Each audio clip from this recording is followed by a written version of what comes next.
Da-na-da. Alright, I should be live. Is everyone... Oh! Wait, hold on. Da-da-da-da. I knew I was forgetting something. The music! I forgot the music! Hang on, I'll go ahead and add it real quick.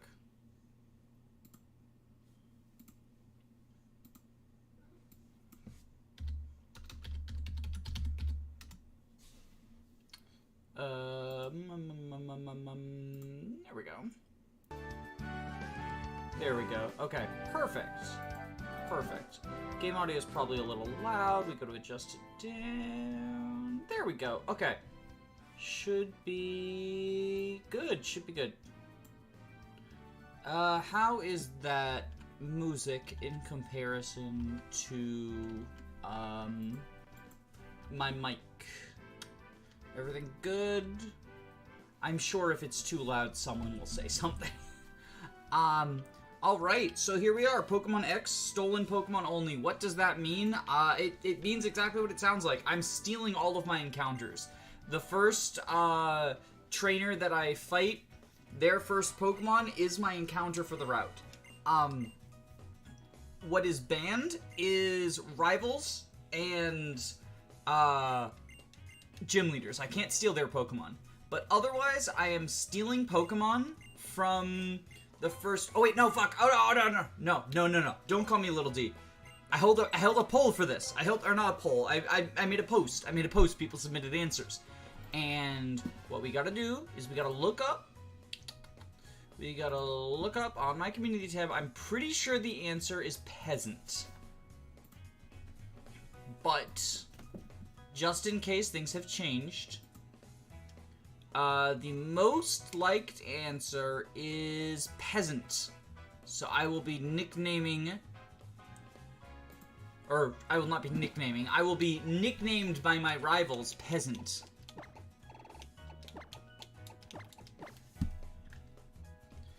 Let me make sure I'm spelling it right. A-N-T. Okay, cool. Peasant.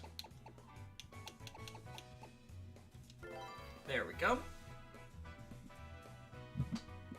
You want us to call you peasant? I mean, no, I don't, but you're gonna do it. Peasant fits you perfectly. Okay, you don't need to fucking say that. You don't need to fucking... Bitch. I'm gonna steal all your shit. I mean, I can't even do that. Legally, I can't steal, from her. So this is our starter choice. It is largely irrelevant. All that it's gonna do is decide what starter Callum has. And I think I want Callum to have the stupid chestnut guy, the ugly monstrosity who I love. So instead I'm gonna grab Froakie, the frog. And they're gonna ask me if I want to nickname it, but this is not our actual starter. So I'm not nicknaming it. Because we're not using him because we didn't steal him. And we're only allowed to use stolen Pokemon. This was a gift. A gift is not stealing. How is everyone doing today, by the way? Yes, I got the professor's letter, blah, blah, blah. So I'm going to, for demonstration purposes, show what I mean by stolen Pokemon. In case I'm not explaining it super well. Because we do have our fight with, Trash Rival number 1 coming up. Yes, Shauna, I know, you really wish that, you really wish you could be a real rival, but we fight you twice, and this is one of those 2 times. And then we fight you on Rival Bridge. Alright, so normally, you're not allowed to catch rival trainers' Pokemon. However, I can. Now, this is banned. This Pokemon is also not a legal encounter. Just so you don't know. Any Pokemon that I catch from bosses, so rivals, rival Pokemon, gym leader Pokemon, and that dumb dude. The fuck his name is? That dumb dude. Those are all banned. Alexander McTander Blander, whatever the fuck his name is. Anyway, after she congratulates me for stealing her starter, and to clarify, I have them both now. Does that include Team Flare admins? Yes, I count those as bosses. Although, I also don't think you can ever fight a Team Flare admin as your first trainer in that route. Because they're usually behind a couple of mandatory grunts. They're definitely not story important enough to be considered bosses, like, from a story perspective. But I think I count them bosses. Also, this is bothering me. I didn't properly crop the top screen. So we're just gonna... It's like 1 pixel of the bottom screen on there.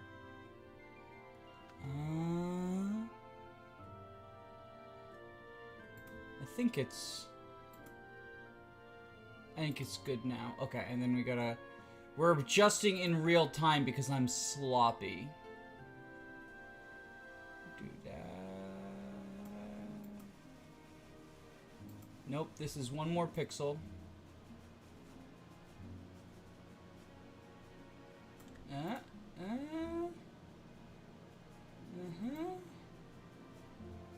There we go. Perfect. Oh no. Now the bottom screen needs a... There we go. Perfect. Okay, we got it. We got it. We did it, gamers. Sycamore, you get the starter anyway, though. So Sycamore is considered a boss, because he's named. So I can't steal his starter. And, as a result, I can't use the starter he gives, because it's a gift. Now that TTYD is ended, who can I be down bad for? Oh, please don't decide you're down bad for Gardevoir or something. Be down bad for Sycamore. Everyone loves Sycamore. Sycamore's so cool. Like, I feel like every Nuzlocke I watch of Pokemon X and Y, when they get to Sycamore, they're like, the sexy professor. I don't get it, personally, but, like, I'm not gonna shame it. But yeah, Sycamore is considered important enough to be a boss. So we don't get a Gen 1 starter either. Good question, though.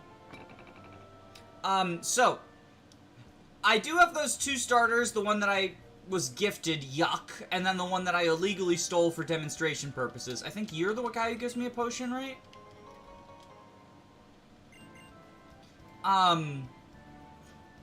And... Yo, bro, fuck off. I already know how to play Pokemon. 17 million tutorials in every Pokemon game. Please stop. Okay, where is it? I gave myself 999 max repels because I'm not fucking around with wild encounters. So we're about to get our true... Oh, no, not yet. Oh, wait, what? I max repelled! Is this guy level 6? Yo, that shouldn't be happening. I got a level 5 Pokemon in the front, and that's a level 3. What the fuck? That's not supposed to happen. Is Generation 6 repels work different than normal generations? I literally just max repelled, and then Pidgey's like, nope. Maybe it's hard-coded to happen. We're discovering things about this game, I guess. Static encounter, yeah, probably.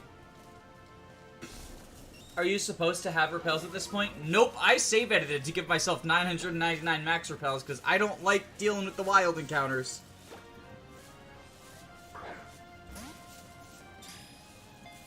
Because, like, since I can't catch them anyway under this rule set, it just kind of wastes my time.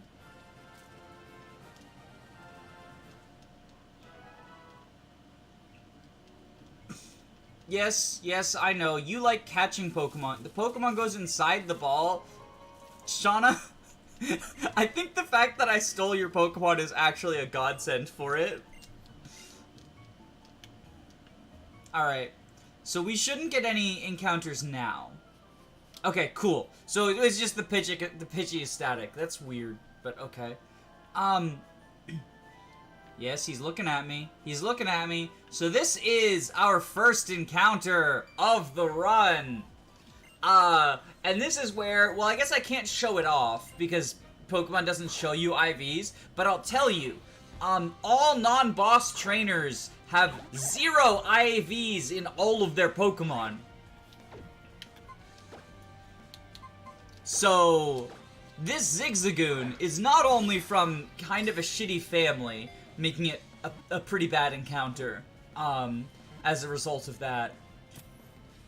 It's also 0 IV in every stat across the board. So it is worse than the average Zigzagoon. It is the worst Zigzagoon.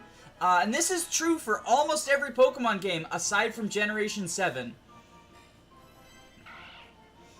It walks in a zigzag fashion. It's good at finding items in the grass and even on the ground. I mean, I know someone who's good at finding items on the ground. He found the pursuit ring on the ground. So this is our starter, Arden, the Zigzagoon. And so now that we have a legal Pokemon,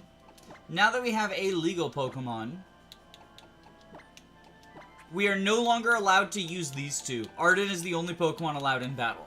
Now, if you'll excuse me, I have to pull up Cerebi. XY route. So, what I'm doing on Cerebi is, no, not Route 1. It was the Sanquilini Forest. I'm looking at trainers to see what my available encounters are and try to route them. And I'm fairly certain I want the Pikachu from Las Anna. I think that's the best encounter. Now, it's also still gonna be... so my options are Scatterbug from Youngster Joey, Las Anna Pikachu, or Weedle from Las Lise? L-I-S-E. Does anyone know how to pronounce that? L-I-S-E? Doesn't matter. Oh my god, Shauna, leave me the fuck alone. So, I'm pretty sure that Las Anna is the mandatory trainer at the end of the forest. So what we want to do is not get into any fights until we've reached the mandatory trainer. Oh, hello there, you. We can sneak... Oh my god, Shauna, fuck off. Yes, I'm really good at finding things. Look, I found you a Paralyze Heal. Thanks, Shauna. Stop it. I don't care. Oh, ooh, wait, ooh. Ooh, is he... He's a spinner. We can get past him like this, though. We can spin in a circle, too. Alright, so Las Anna should be on the other side over here. I just need to get to her. Oh my god, Calum, do you need any Pokeballs? Yeah, give me Pokeballs. Thank you. It's not like I have 999 cheated Master Balls. Thank you, Calum. Very useful. These kids are just such tryhards. They just really want to be my friend. She's trying to convince you to give her Pokemon back. Is that why she's following me? You're not getting it back, Shauna. You've proven you don't deserve it. You don't even know they go in balls. Shauna, can you please find your way out? Yeah, Felipe, please simp for Shauna so that she can leave. Alright. This is the Pikachu, I'm pretty sure. Yes, Pikachu. Alright. Not that Pikachu is, like, a great encounter, but it's better than, like, I guess Beedrill is theoretically, or Vivillon could, like, theoretically do the Jagan thing. Like, people like to call them the Jagans of Pokemon because they evolve very, very, fast.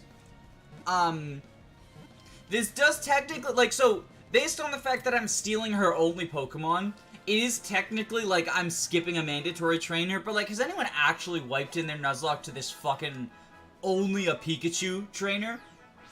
I don't think so. What should we name Pikachu? It is a male I mean, we could just be basic and name it Ash. Oh wait, no, we could be Ash's Pikachu because we stole it.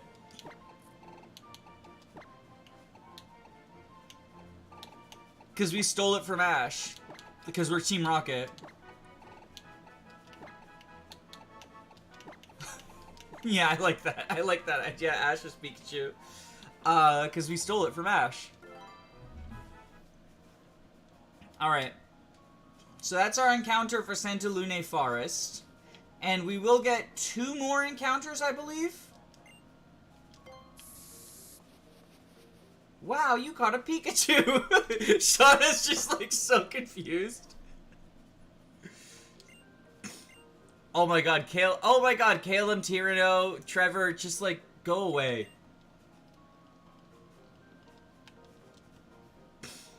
Yes, we all take our first steps out of the forest together. Now, y'all, just fuck off. Okay, so, in Route 3, there is a Riolu. And I'm considering if I want the Riolu here, or if I want the Lucario later. The other option is, if I can get a Caterpie, then I have an Azurill. Because Preschooler Oliver starts with a Caterpie, and that would be the encounter. But his second Pokemon is Azurill. Ella has a Pichu. Oh, I thought there was a Riolu on this route. Am I just gaslamping myself? Okay, so our options are Caterpie, Pichu, who's banned, Bidoof from Schoolgirl Bridget, and Pansage from Schoolboy Brighton. So, none of those seem great.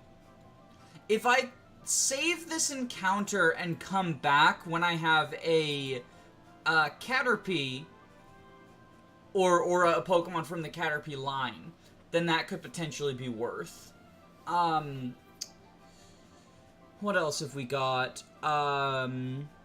Route 4... I don't have another Caterpie option.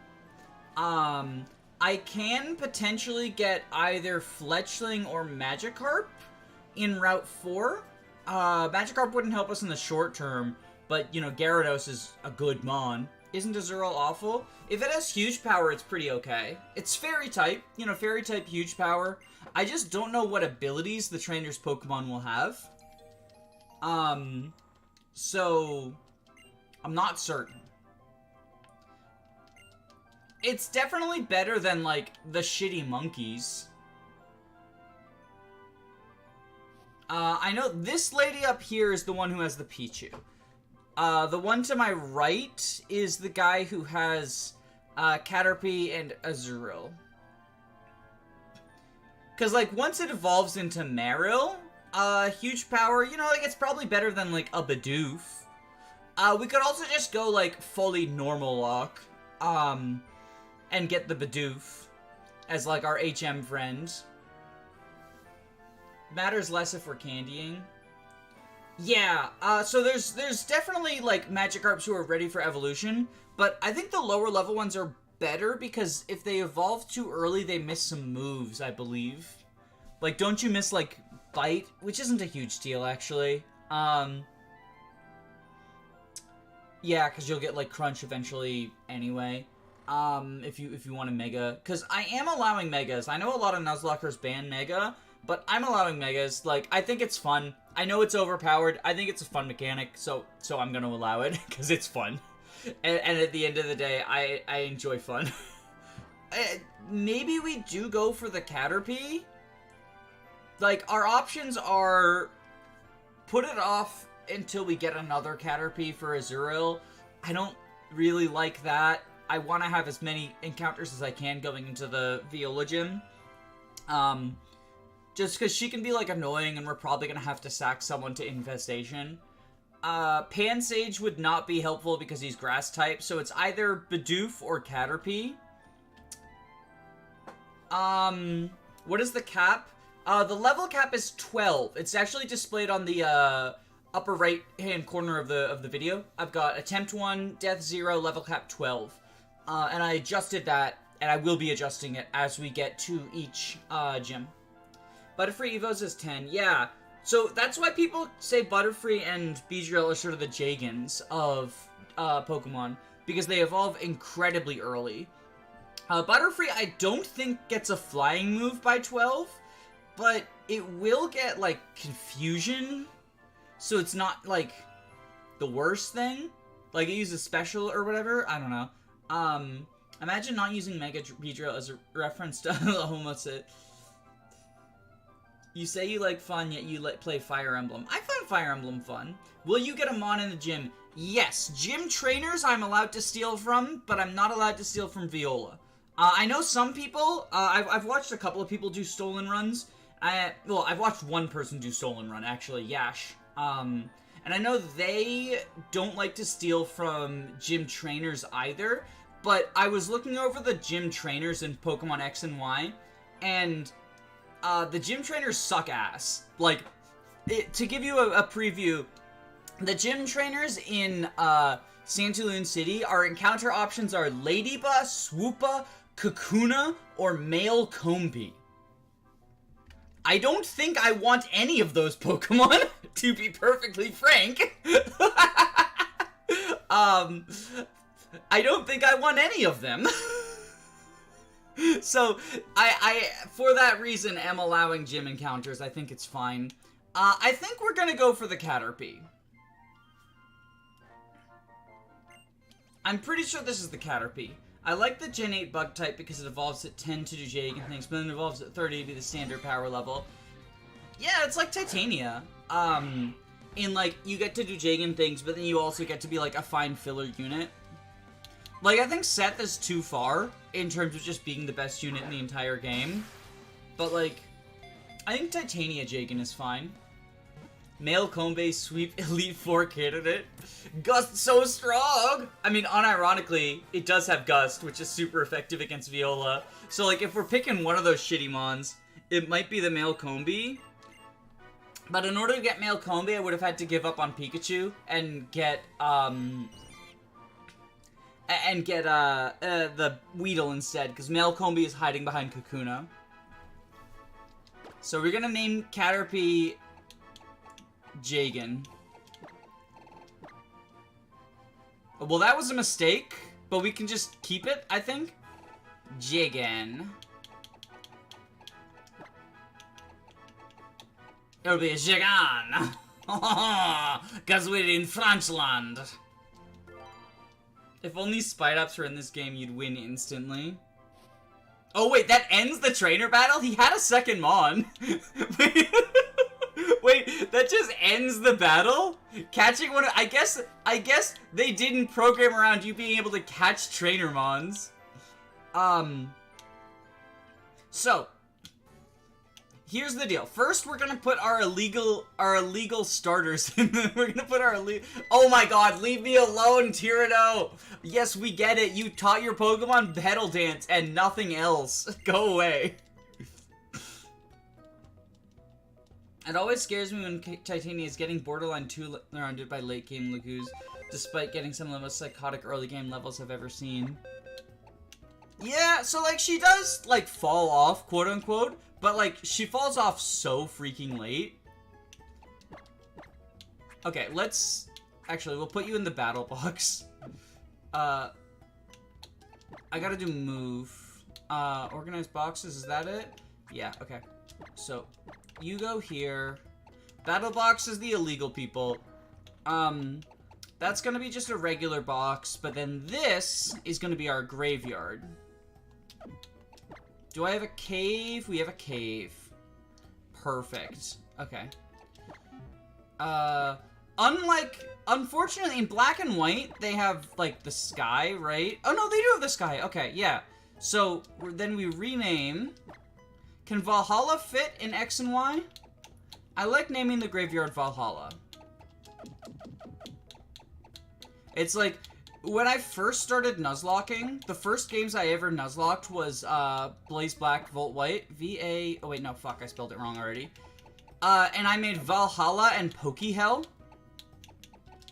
As... If the Mon who died, like, gloriously in battle, I sent them to Valhalla. But if they died, and I didn't like them, I sent them to Pokehell. So, do we have a fiery... Do we have a fiery one? Volcano? There we go. So we're gonna go with the same rules. Pokehell. Oh wait, no. So, if they please me, they get to go to Valhalla, but if they displease me, they go to Pokehell. That's the... I will send them to Pokehell if they displease me, but I'll send them to Valhalla if they die and they were good. And these two just stay in the battle box. They hide their shame. Actually, I'm gonna hold a poll. I'm gonna hold the poll to see if we should put them in Pokehell or not.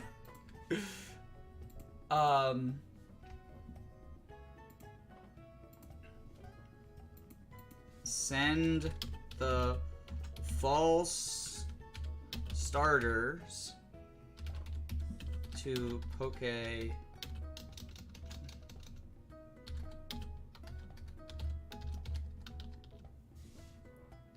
Here we go. Y'all get to vote on their fate. Do they stay in the battle box or go to Pokehell?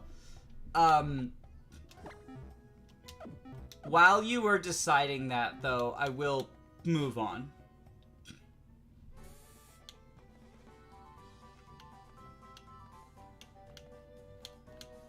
Oh, right, the other thing. So, because I did save editing before this, as you can tell by the number of Master Balls I have. And this is something that I do every time I play Pokemon X and Y. I just give myself every single accessory available. Is there, like, a Team Rocket-ass clothings, I wonder?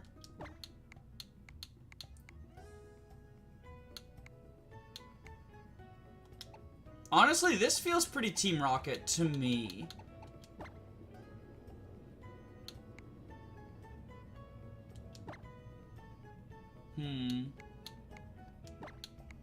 Do we have a red accessory, potentially?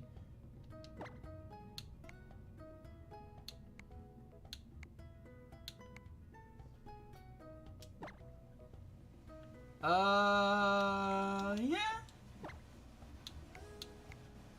Red tote bag instead of pink. I know in, Pokemon Sun and Moon, you can just straight up dress up like Team Skull, and it's very based. But I think this is the closest we're gonna get. Maybe... I don't like the red accessory. I kind of want to go with the silver stars. Yeah, I know this is less Rocket, but it's cooler.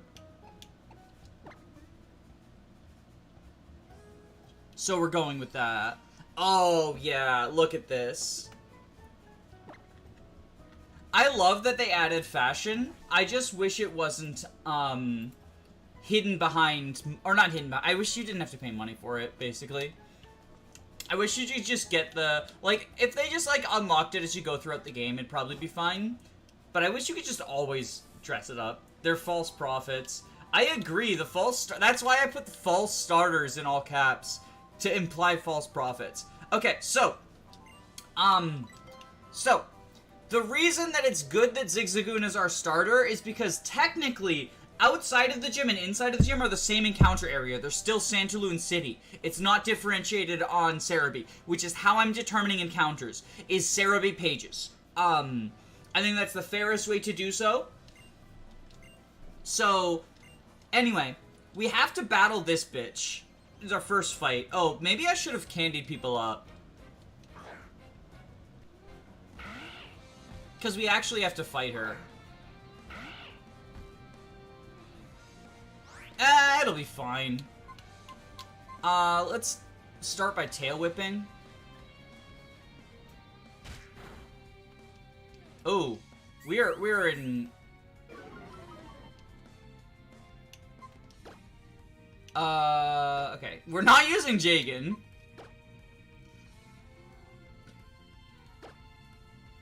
We're in crit range.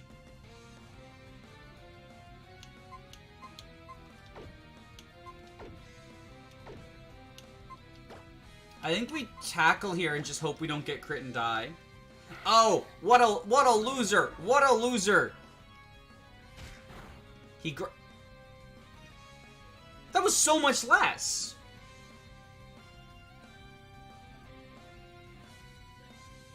We did so much less than him. Like, I know he growled us, but we tail whipped. It should cancel out.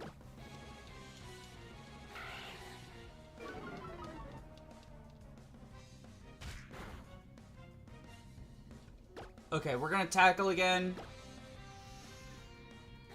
He just seems to really like growl. Is this one of those they don't want you to lose fights? I think this might be one of those they don't want you to lose fights. They do that in modern Pokemon. Have you ever tried to lose to Nimona or the guy with the dead dog in Generation 9? You fucking can't.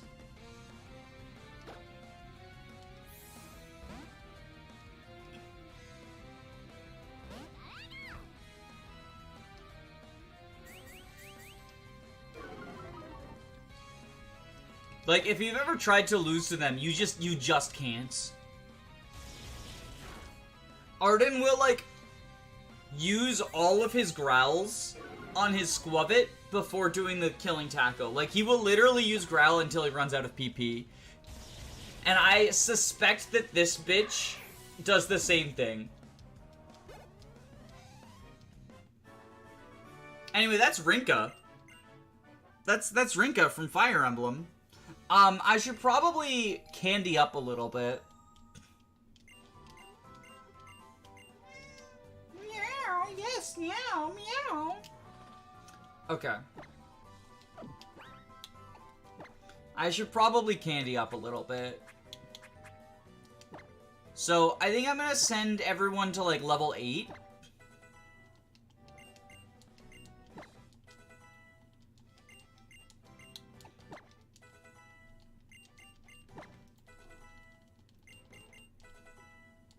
Oh, he learned play nice. That's good. Oh, I was confused. It wasn't showing the gender signs. I think everyone's gonna be male because, like, trainers Pokemon that's not boss Pokemon tend not to be properly gendered. And the default is male. Does Jagan not? Okay, here we go. He does evolve. Oh, she's Rinka. That's why she doesn't kill you. Exactly. Imagine losing to the second battle. Arden couldn't be me.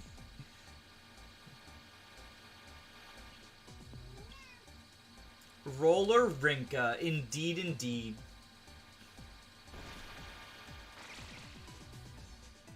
I think if the AI didn't throw, there was a real possibility of wiping to Roller Rinka, though. See? Jagan learned Harden. Harden Arden. I think I'm gonna evolve Jagan, though. Like, I think we just get Jagan to evolution. Make him actually a Jagan.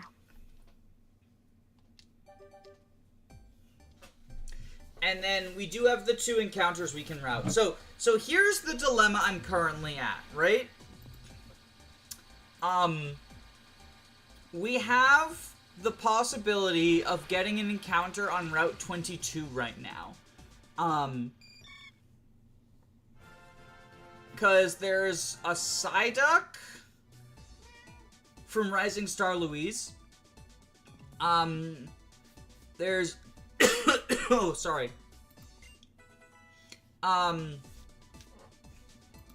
There's a Psyduck from Rising Star Louise. There is a Goldeen from Las Aline. And there's Riolu from Rising Star Leoic, which is what I was thinking of, the Riolu. I don't know if I can actually get to the Riolu from Rising Star Lowen Fire Emblem. It's Loic.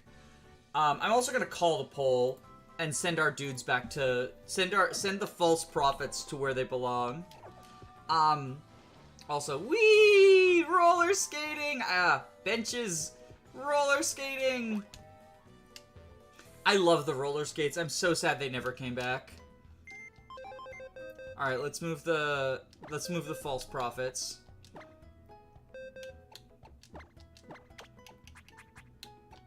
Go to hell.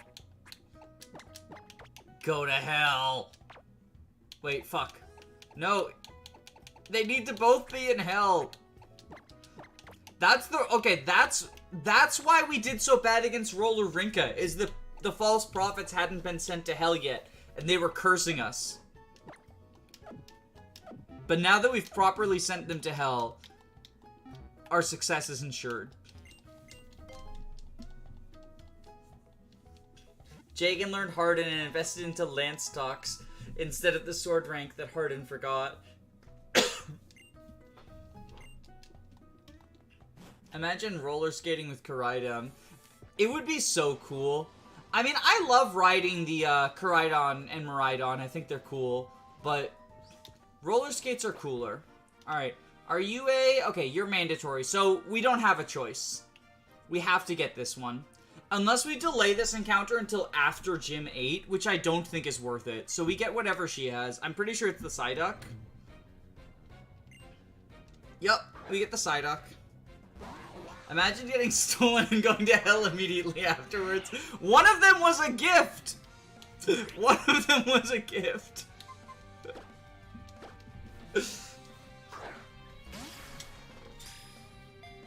Does anyone have an idea for Psyduck's nickname? Because I was kind of going to go with Misty's Psyduck, but I don't think it fits.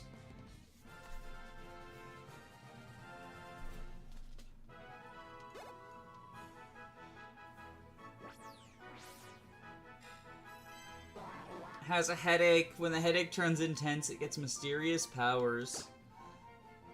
Oh, it's female! I know someone who has migraines all the damn time. My wife.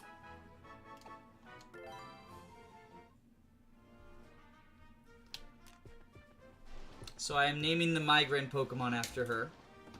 Isn't this the second time you've tried to name a Psyduck after me? Yeah, and it usually dies. So, you know. How dare you? Get ready for sacrifice strats. Okay, we get one more encounter. This one alive. We get one more encounter, and that is either going to be Ladybug, Sweepa, or Kakuna. And I honestly don't know which one is like better / worse. Oh, that was a little bit of a scary, I'm gonna just save real quick, because that was a little bit of a scary spike of lag, and I'm afraid of crashes. I mean, like, you can't even go Mega Beedrill in this game, right? Isn't Mega Beedrill only in Omega Ruby Alpha Sapphire? I don't think it's in X and Y. So, like, Ladybug technically can give us screens. Like, Ladybug can be a screen setter and sacrifice. And I kind of think that's probably the best of the three options. So I think this is the Ladybug dude.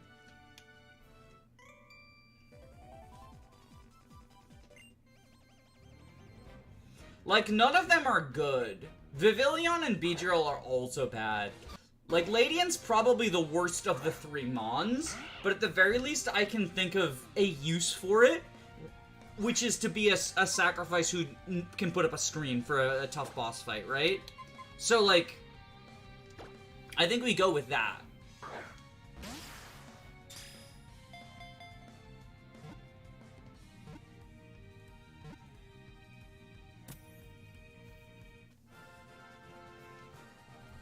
It's also very possible that we just sacrifice it, because we're going to have to sacrifice someone to Infestation.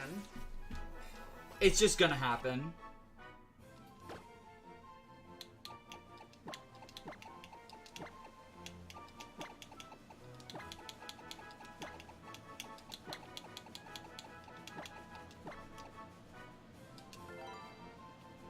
Yo, look at that Ladybug. Okay, so this is our team going into the first boss. I mean, 5 encounters is good for Viola, right? Like, there's no question that we beat Viola. The question is how many of our little shits die along the way, right? Because, like, all she has is, I think it's like Surskit and Vivillon, if I'm remembering correctly. But the big thing is that Vivillon will use, like, Harden infestation strats, and then, like, catch you off guard and kill you. While you can't do any, like, you can't kill her and you can't switch out. Oh! I should probably switch to set mode, because I think it by default is switch, right? Force save, battle style switch, we want set, battle effects on, text speed fast, button mode default, battle background. Wait, we can change this?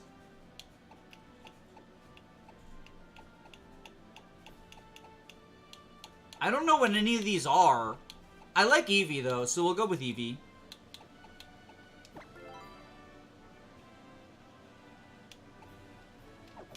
It evolves at 18. Yeah, no, Ladybug's definitely one of the mons of all time.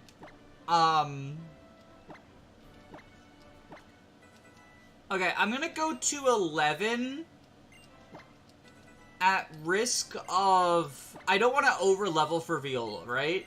Because we do have to fight... Okay, Baby Doll Eyes is just better than Growl, right? Because it's lowers attack priority, and then lowers attack, yeah. Like, the only way Growl is better than Baby Doll Eyes is if there's, like Misty Terrain up or something. But, like, if we care about... If we're at the point in the game where there's, like, any sort of terrain shenanigans, we don't actually fucking care about one stage of attack lowering. We do want to... okay, lowers target's attack... These are just the same, but this one always works, and this one can get reduced by accuracy. So we get rid of Growl. Level cap only applies to the start of the gym fight. I'm aware, but we need to fight a trainer prior to fighting Viola, and I don't want someone to gain a level off of that trainer. Which is why we're going to 11 right now, and we will go to 12 for Viola. Is Misty Terrain even real? I do not think there's a single trainer in this game that knows Misty Terrain. I'm gonna be honest. I think the only terrain that we... have a reasonable chance of seeing is electric terrain in the gym. Okay, Lilithorn disable. That's better than, like, Scratch, right? Oh my god. She's a plus special attack minus speed. That seems alright.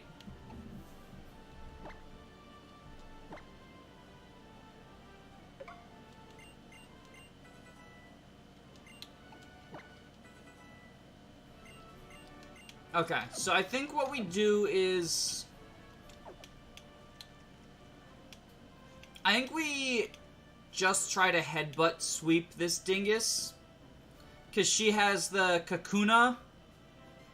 She has a Kakuna that knows Poison Sting, so it isn't just a free kill. And then she has Male Combi.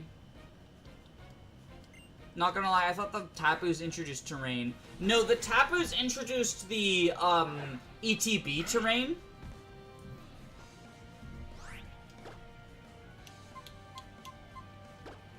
The Tapus introduced the ETB terrain.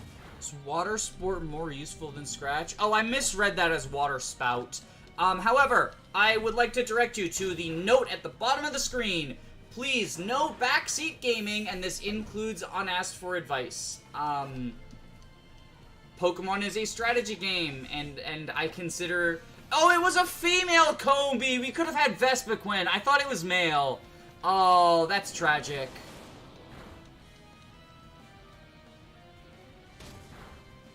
That's so tragic. That's so tragic. Oh well. Well, if we go to attempt 2, I think we grab the Weedle so that we can get female Combi. I think if we wipe and we're in attempt 2,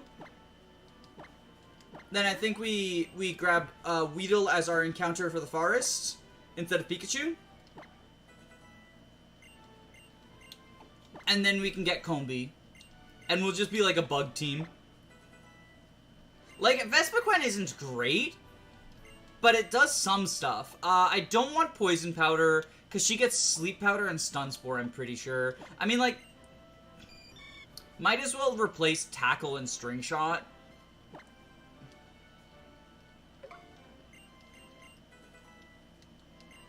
Stun Spore, yes. Over String Shot. Society if weather setting moves for infinite duration. Oh god, no, we don't need infinite weather. We do not need infinite weather. So, Harden. Yeah, so we just go triple powder. In some games, trainer ROMs always match the trainer gender. Yeah, so that's true in some games, but it's like, it's really inconsistent. Because, like, even in this game, it's generally a good rule of thumb, but sometimes it's just, like, you got a male Pokemon now for no reason. Okay, so, I should probably check if it has Compound Eyes or not. It does! Oh! Okay. I think our strat is just Compound Eyes Sleep Powder.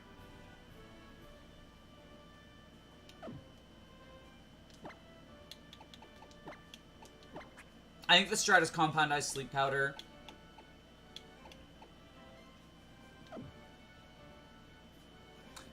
Does Pavilion... Pavilion has, like, the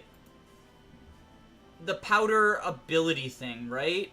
What does Pavilion get? It's, like, Shield Dust. Damaging moves by opponent will not have additional effect. So that doesn't stop Sleep Powder. Okay, cool. Cool, cool, cool. Alright, I think we just try to, like, cheese her with sleep.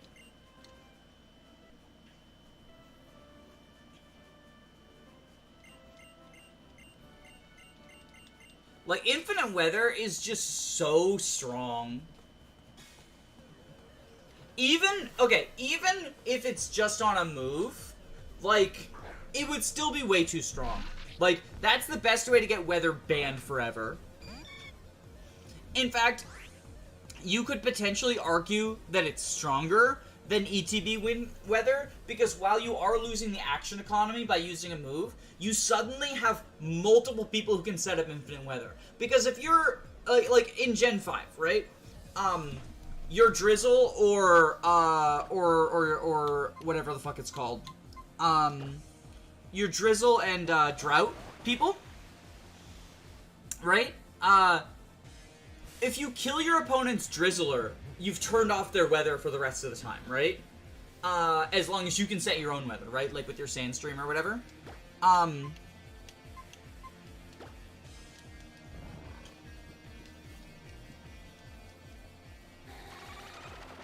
If suddenly they have like 5 Pokemon that can use Rain Dance to set up Infinite Rain, then you can't kill their Drizzler and like turn off their ability to have water. And like, oh, Lamau. Use your potion on Surskit. Yes, the unthreatening one. Obviously, getting it for free just by switching in, like your Torkoal or Pelipper, is very strong from the perspective of, like, action economy, right? But it is still only one Pokemon that can do it.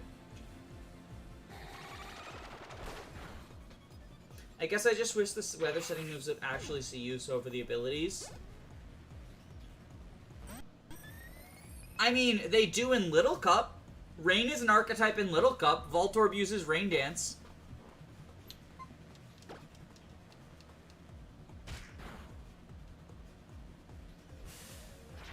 This is so cheap. This is so cheap.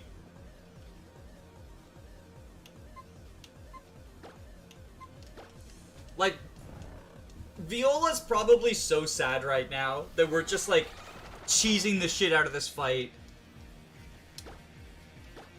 I don't know why she didn't Infestation. If she'd Infestationed, we might have been in a little bit of trouble, because we'd be on a timer, right? And I don't think we could outdamage it, and we couldn't switch out in time.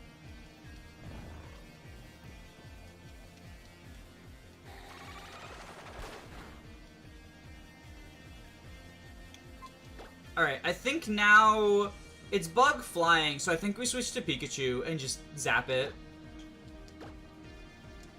How do the gods interpret... How do the gods interpret Voltorb dancing? I don't know.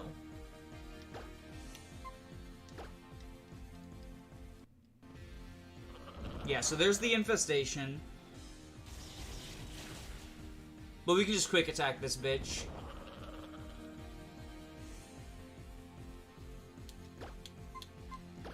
And that should kill. There we go. Gym 1 done.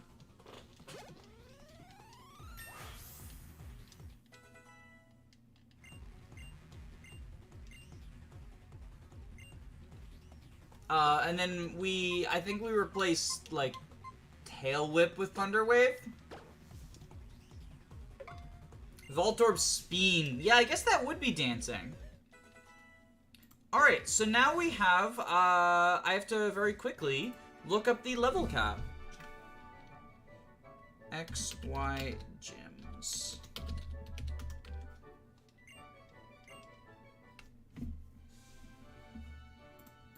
And it's 25 because there's a bunch of faff in between gyms 1 and 2 that we just sort of have to deal with. So that's why there's such a huge spike from 12 to 25, is there's like a ton of stuff going on.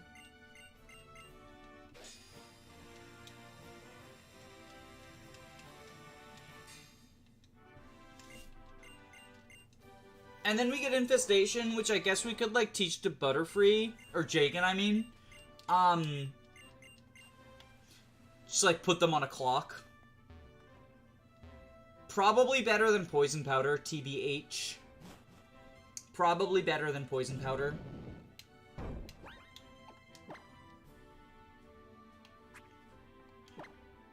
We can also give it to Sacrifice.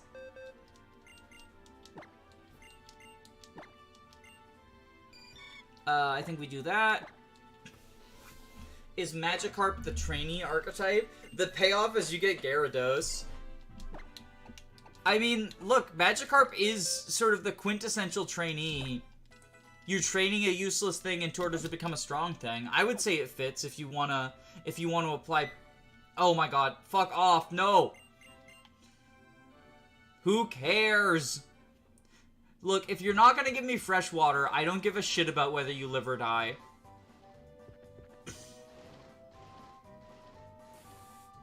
I miss the Gen 5 scientists who gave us fresh water.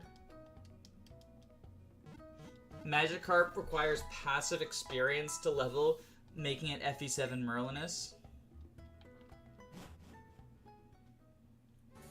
Alright, so now we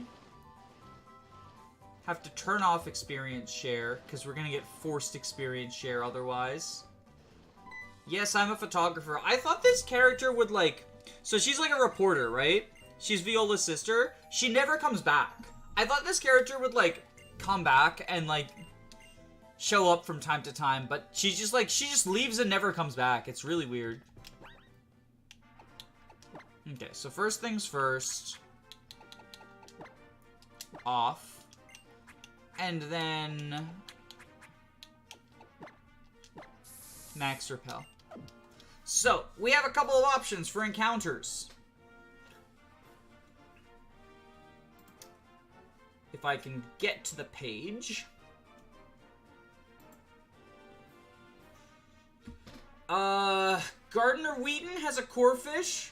Roller Skater Caldia has a Fletchling. Roller Skater Ronald has a Pidgey.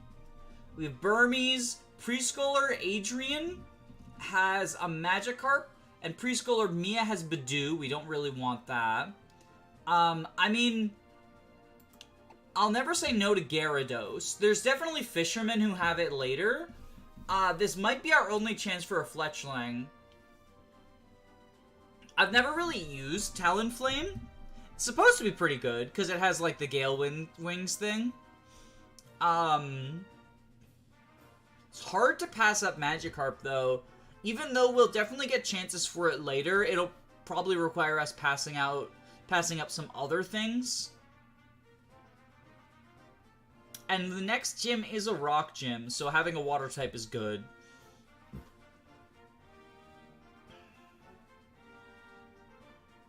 I'm thinking the Magikarp. That's the hidden ability. Okay, so yeah, definitely the Magikarp then. So we need to be careful to only fight a preschooler. Male preschooler, specifically. There's a gardener in the hedge mage, so we don't want to go in there yet.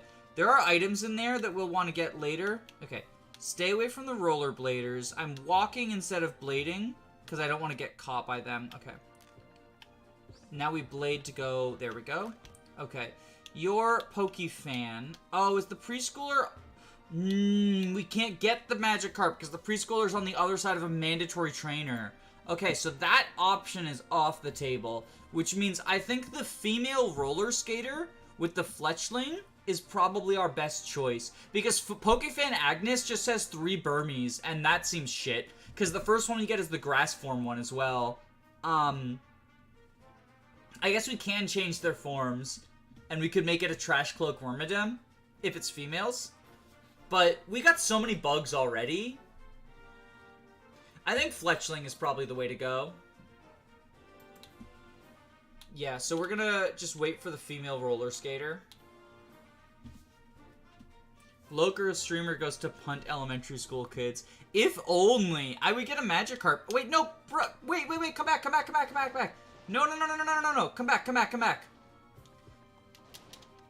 There we go. Thank you. Let me steal your Pokemon.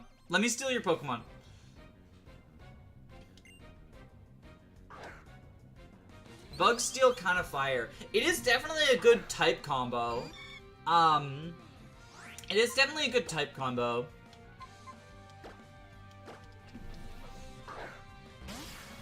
just kind of think of Trash Cloak Wormadam as, like, not really doing much for you. Like, she was definitely a big deal in Makarjo's Bugs Only Gen 4 run.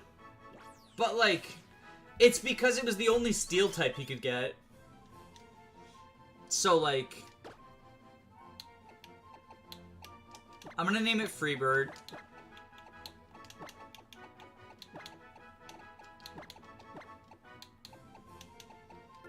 There we go. Okay.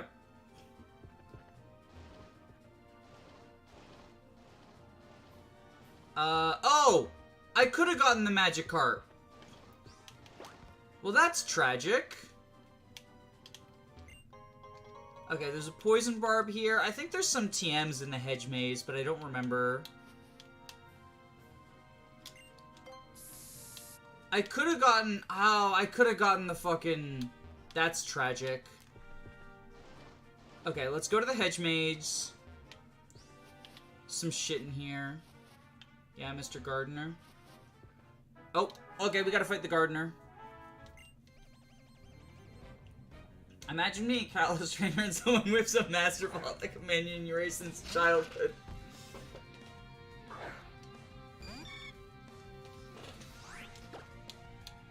Okay, so we Sleep Powder with Jagan.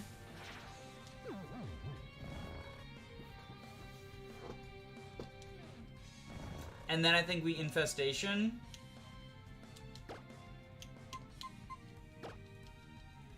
Wait, Corphish isn't Dark type yet. That's just the evolution, isn't it? Someone help me out. Tell me in chat. Is Corphish actually Dark type, or am I gaslamping myself?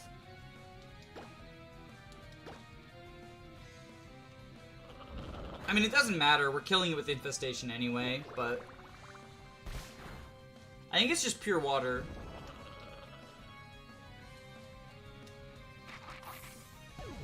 Bug Steel is set on fire super easily. Yeah, I mean, 4x weakness is always tragic in Nuzlocks. Because, like... So, I think that there's sort of, like, the idea of, like, oh, you can just not use them against something that has a fire move. But that is still, like, it's still bad to not be able to use them on, right? Like, it's still a weakness. In terms of their viability. Corphish only gains Dark upon evolution. It's good to know, good to know. Oh, since I've got, like, people in chat, like 20 viewers, I should probably comment on, the ads situation. I'm sure you've seen this from some other YouTubers, but in case you didn't, like 2 weeks ago, YouTube sent a message to everyone who's monetized, about how... Oh wow, there's no TM, it was just a great ball, some repels, it's worthless. They are, in quotation marks, simplifying ad controls. And what they mean by simplifying is they're removing a lot of creator controls. So previously, the creators could blacklist certain companies from running ads on their website. Creators could make it so that unskippable ads don't play on their videos. They could make it so that, you know, they had, you don't have full control, but they had some amount of control over ads. YouTube is simplifying the process by removing all of those options. So if you see ads for, like, PragerU on my videos, I can't control that anymore. I previously had them blacklisted, as well as, like, any gambling websites were blacklisted. A bunch of stuff. Like, you can blacklist categories, or you can blacklist specific websites. So I blacklisted shitty websites I'm aware of, and then I, like, just had gambling and I think it was gambling and, like, I think I just had politics disabled just because I felt like there's gonna be fucking, like, conservative ads if you don't disable it. Yeah, Ben Shapiro jump scares, that sort of stuff. And then I also made it so that unskippables were not allowed on my site, or on my videos, just because, like, oftentimes the unskippables are, like, 30 seconds long, which... I get it when it's, like, a 5-second unskippable, but 30 seconds is absurd. But yeah, if you see, like, an increased frequency of, like, shitty ads or unskippable ads, just know that that's not something I have control over anymore. There's already, like, a limited amount of control. Like, for example, you can mark points where mid-rolls are supposed to be, but, like, you can't control how many of them actually get played. Sometimes YouTube will run ads even if you don't monetize the video. Did you blacklist Natasha the Underworld Doctor? Joshua would have been so sad if I did that. No, I didn't. Although, theoretically, it should get pulled by the gambling blacklist anyway. Because it is gambling.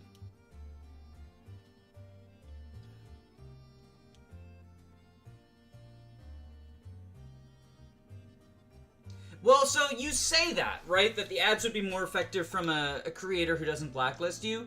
The problem is that oftentimes those ads are not actually trying to advertise. Like I mentioned PragerU. PragerU exclusively targets leftist creators because it's targeted harassment. It's not advertisement. Like PragerU will advertise their gay people are like a plague upon humanity type videos specifically on leftist creators, specifically on LGBT creators, because it's targeted harassment of their audience. Like, the goal is not to advertise. They advertise elsewhere as well, but the money that they're spending to advertise on LGBT content creators is not, they're not justifying it as, like, advertisement. I mean, it's probably what it's officially listed as, but, like, their goal is targeted harassment.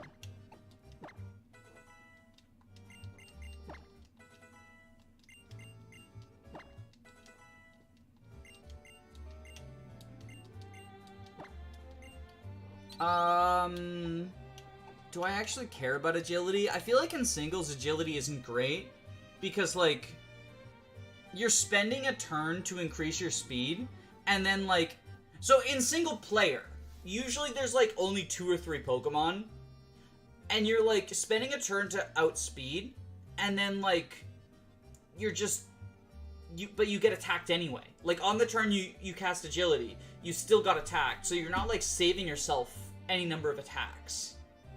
If that makes sense. It's probably still better than, like, Tackle. It's only 10 BP more than... Yeah, it's probably still better than Tackle, but it's not great.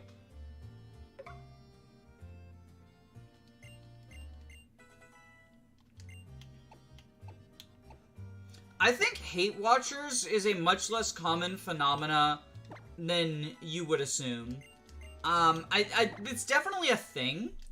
But I think for the most part, like, hate watchers don't actually watch the video, they just leave a comment. I mean, like, better than tackle. We are gonna abuse accuracy cheese, because the trainers won't switch out. So he opens with Bulbasaur, who cannot be powdered. So we do actually have to fight him, because we're not catching a Pokemon from him. So yeah, I think I opened with Freebird.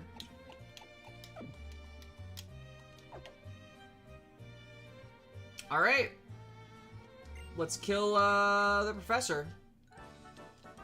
You've seen 16 different kinds of Pokemon. Yes, and I stole most of them.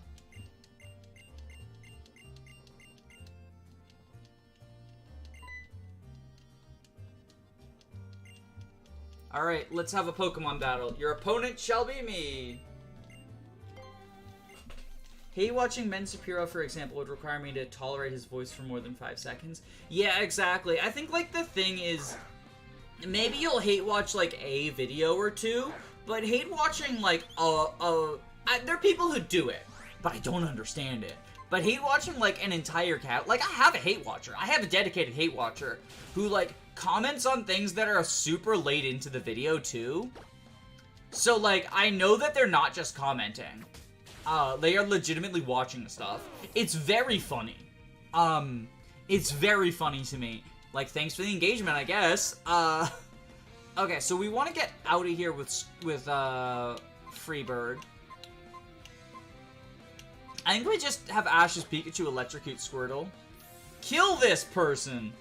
That's my favorite fucking screenshot. Anytime I say, kill this person, in, like, that voice, I'm referencing that screenshot.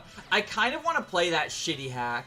Like, I kind of want to play that shitty hack. I know nothing about it. It's probably horrible. Like, it's probably got some fucking, like, 2000s misogyny in it. Like, early 2000s misogyny, racism, all that stuff. But I still want to play it. Hate watching is more of a TikTok shorts things. See, I get fed so many shitty TikToks and shorts when I'm scrolling, but, like, I don't intentionally hate watch them. Okay, so we've got Charmander now.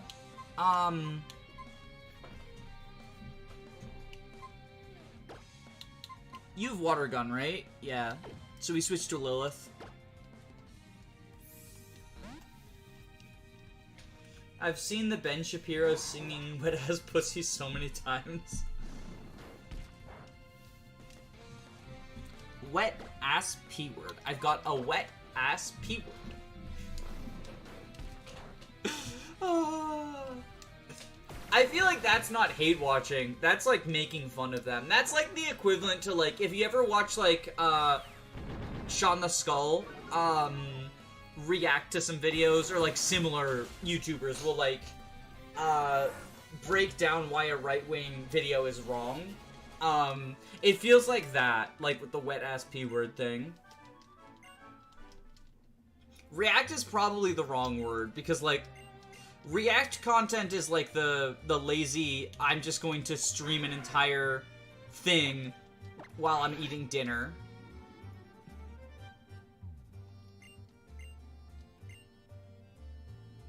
They won't even let me send Charmander to the box. Wow. That's so rude. I avoid YouTube shorts just based on how upsetting they are in principle. Yeah, no, I get fed, like, so many... Oh my god, I don't want Charizard X either. I get fed so many, like, hateful and shitty shorts. Like, just full-on racist, transphobic stuff. All that jazz. All that jazz. Oh my god. Pokemon, add a skip cutscene button, please. Fire Emblem does it. If you want to be as good as Fire Emblem, well, you need to make a lot of changes. But a skip cutscene button would be next. I think there's something good on floor 2. I don't remember what. You get, like, do you get False Swipe here? It's not that good. But I know this is where the Rotom appliances are.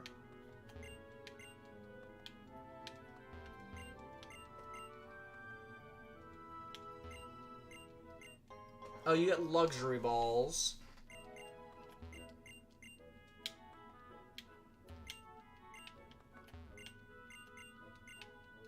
Okay. Nope, there's nothing on floor 2. I gaslammed myself and the entire Pokemon community.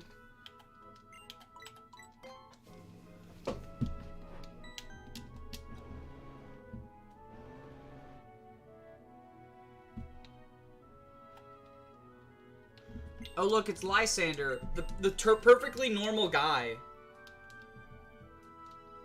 It's so weird because, like, they present Lysander as, like, the biggest creep ever, but then they also present him as, like, everyone thinks he's just normal. But, like, he wants to destroy the world, and he's, like, very open about it.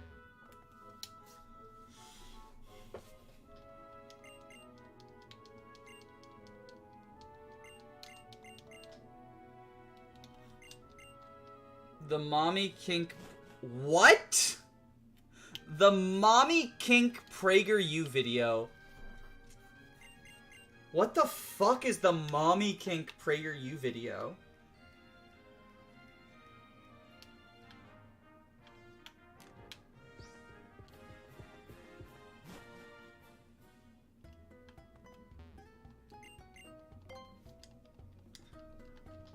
Okay, we gotta send the false Charizard. Yeah, see, he's not even in a Master Ball. That's how much of a false prophet he is.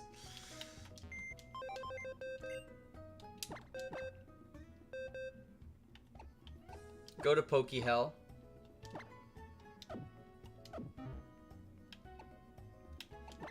Wait, where's the... Okay, good. You're in box 1. Cool, cool, cool. Cool. Okay. We got you back, Jagan. So if we're Team Rocket, we're anti-cop. Hell yeah. Hell yeah. Is this the... Oh, I don't want to make a fucking video with you, Shauna. I need to go eat tea.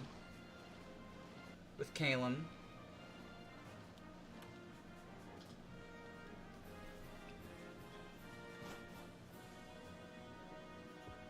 Oh, I thought it was like a real... I thought it was like a real YouTube video, not like a Dennis Prager YouTube poop. Speaking of poop, we're gonna BRB. So, yeah, have fun.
Okay, I'm back. I am back. Where's the... There we go. Okay. Headphones, headphones, headphones. Lysander named his invention the Holocaster. Oh my god. I did not make that... Oh my god. I mean, like... I've heard people talk about the connections between, like... Team Flare and the Nazis, right? And that, like, they do a little Nazi salute, kind of. And they also, like, talk about only accepting people who look the best. And how that could be, like, interpreted as, like, the Nazis also judged people based on how they looked. As in the skin color, right? So, like, I don't think that it was intentionally supposed to be, like, a fascist evil team. But I've heard people make, like, connections and stuff. And, like, I don't think they're the most far-fetched. Oh, that reminds me. So, we're in a pickle, right? For this one. We're in a pickle here. Yeah, fuck off, Mr. Bonding. So here's what's going on with this, right? At the start of Route 5 is a double battle with the twins Faith and Joy. It's unavoidable, except if you only have one Pokemon, double battles won't initiate. Rising Star Hamish has a Kadabra that I want. So, I think we need to deposit everyone except for Ash's Pikachu. And have Ash's Pikachu carry us to Rising Star Hamish. Which means Ash's Pikachu has to do the Tyranno boss fight on his own. But it should be fine because Tyranno's a chump.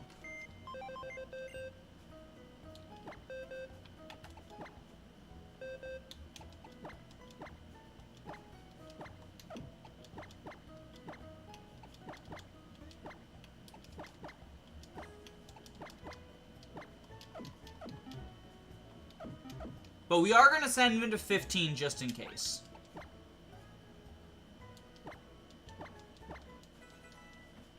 Pika Pika! So that's the current plan.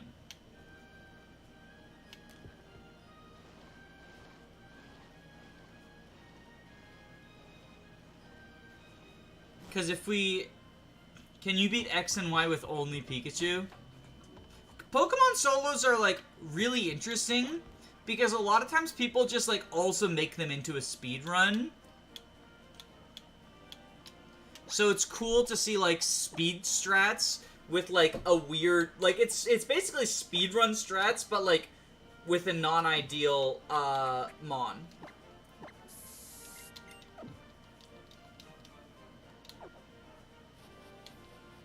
Okay, so here's the Tyranno boss fight.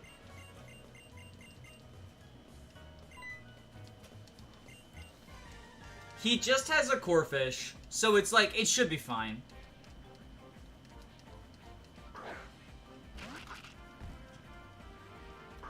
But we are potentially risking a full wipe here. Like, if I wanted to extra cheese it, I could have just candied Pikachu up to the level cap of 25, right? But that just feels like far too much. IMO. Especially since 15 is good enough to just fucking two-shot this bitch. Oh no, he's so sad.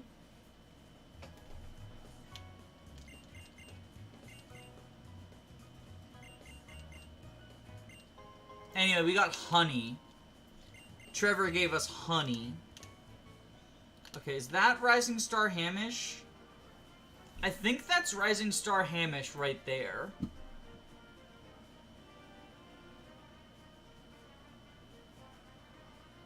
I hope that's Hamish and not Tyson. Because if it's Tyson, we just get a fucking Bidoof. But I'm pretty sure this is Hamish.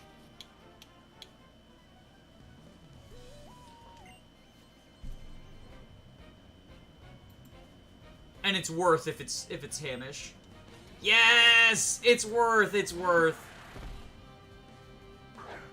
It's worth. Yeah, it is kind of interesting how they have the dance-based rival, and then the next generation is the one where they introduce a dancing Pokemon. Like, you would think maybe he would come back with a Oricorio, but I guess he was just, like, so unpopular that they were never gonna bring him back. You can reclass Oricorio? I guess you can reclass Oricorio.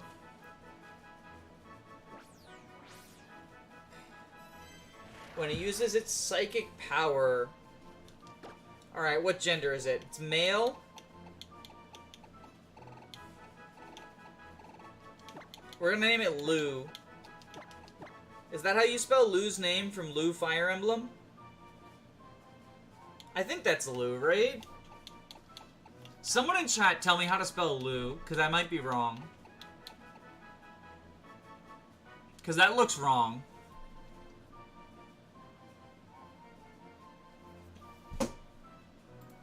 Lou Fire Emblem.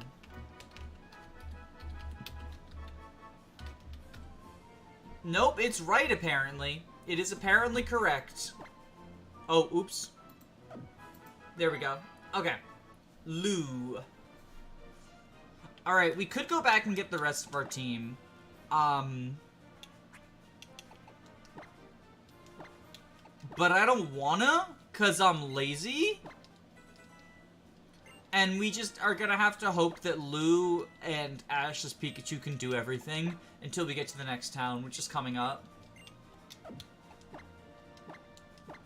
What moves does Lou even have?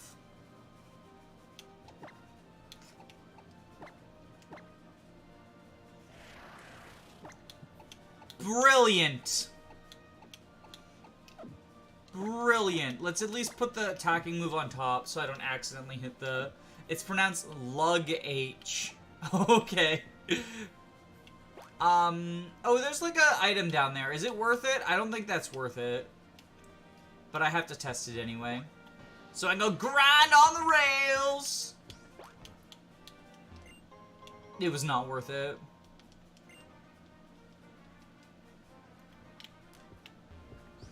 Oh, fuck. Wait, are we gonna have to fight the... Oh, we have to fight the stupid twins now? Okay, well, I might as well go get the rest of my party, if that's the case. That fucking roller blade fucking baited me into doing the wrong thing. No link cable to strangle Kadabra until it evolves.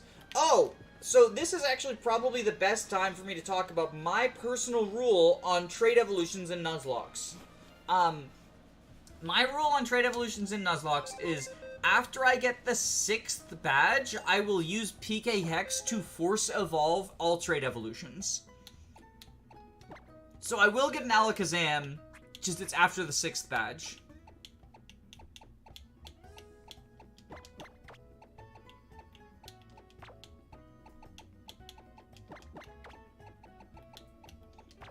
We want our Jagan. And we want Lilith. And I think we do this.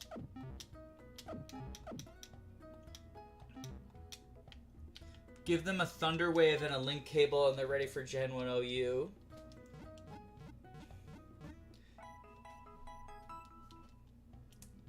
I would disagree with that. Confusion, Kinesis, Thunder Wave does not seem like a very good Zam set. I play a good amount of Gen 1 OU. I love Gen 1 OU. I've actually been thinking about doing a poll on my channel about which of the big three is the best. Spoilers, it's Tauros, but I've heard people argue Chansey's the best. I think that's just wrong. But like, I'm not an expert. I'm not gonna pretend to be. I just think Tauros is definitely the most important of the big three, and like the Tauros v Tauros mirror is like one of the biggest deals. So yeah, if we had not skipped the double battle, we would have been stuck with fucking Plusle or Minun. Which I don't like as an option. Like, Alakazam has a lot of interesting set options, actually. Obviously, he always wants Thunder Wave. but like Reflect or Seismic Toss as options. Thunderbolt is like an interesting option. Obviously Psychic is like gonna be on the set no matter what as well. Plus he'll sweep. If only, if only. Oh, lose level 17. Someone get us a guiding ring. Lose sweep. Okay. Yeah, you. I don't care about any of you. I know there's like an item of importance somewhere around here, but I don't remember what it is. Oh, fuck, Backpacker. Oh, wait, does he have ground types? No, he has Sentret. Go, Arden! It's the fucking Filler Rodent versus Filler Rodent matchup.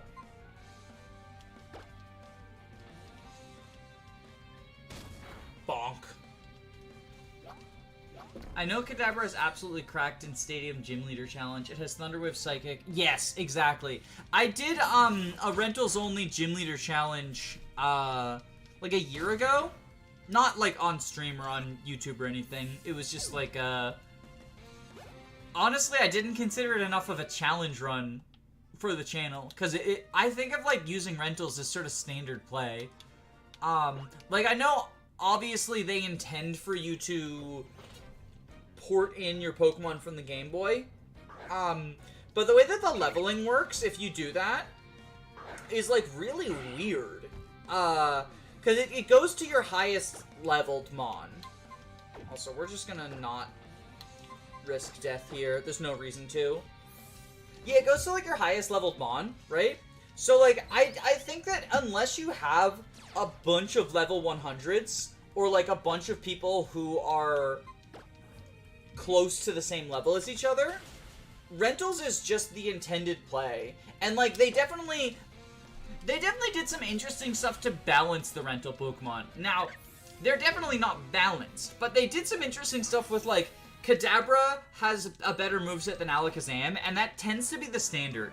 Is like, the middle evolution has a better moveset than the final, and then the baby evolution has the best moveset.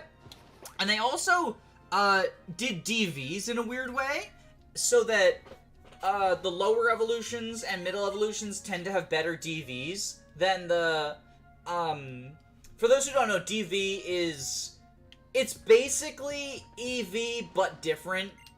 I don't want to get into the fucking... Oh, no, DV is basically IV, but different. Sorry, I get EV and IV mixed up. And then Stat Experience is EV, but different. But basically, like, for the purposes of people who don't know a bunch of the Gen 1, Gen 2 jank, it was as if the lower evolutions have better IVs and EVs. It is slightly different. Like, it is worth noting that they're not identical systems. Oh, do we have to go to the fucking museum? I don't care about your castle.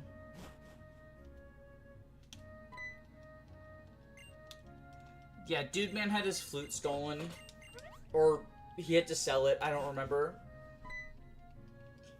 Yeah, Pikachu and Raichu's speed tie is a perfect example of that. Although that's also an example of Pikachu favoritism. And then they also IV'd and EV'd, like, what they considered to be stronger Pokemon. Now, sometimes what they consider to be stronger Pokemon aren't actually oh my god. Right. No, we gotta see that we're blocked before we're allowed to go to the place that lets us solve the block.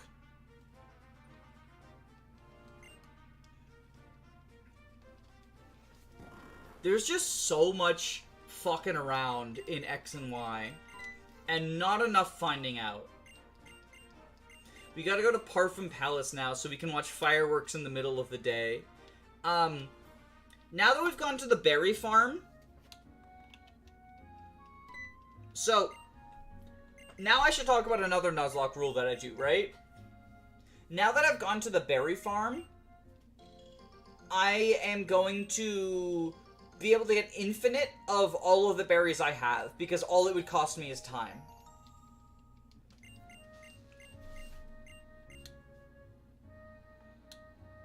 So, now I could plant berries and get infinite of them, given enough time. And I don't want to waste my time. So we now have infinite Orin and Pecha berries. And after stream, I'm going to save edit to give myself 999 of them. I don't see myself using... I don't see myself using all 5 prior to the end of the stream. Like, early game XY is not so hard that you need Iroh to attack 20 fucking times. Okay, so... Route 6 is very interesting. There's some good mons in Route 6, if we can get them. I think there's a Honedge here. I know Wild Honedge. No Trainer Honedge. Nope, that's unfortunate. Okay, so the first tourist has a Pikachu, a Pidgey, and a Psyduck. The second tourist has a Zigzagoon, a Ralts, and a Gulpin. I think we want second tourist, so we can get the Ralts. So, can we get past first tourist? Yes. And then we go to second tourist. And we get her Ralts. Because the Zigzagoon, because of Dupe's Claws, we... Okay. We want to bait out the Ralts. Because with Dupe's Claws...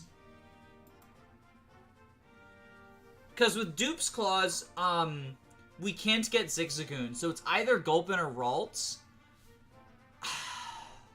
We don't have any Pokemon that we can use to bait Ralts.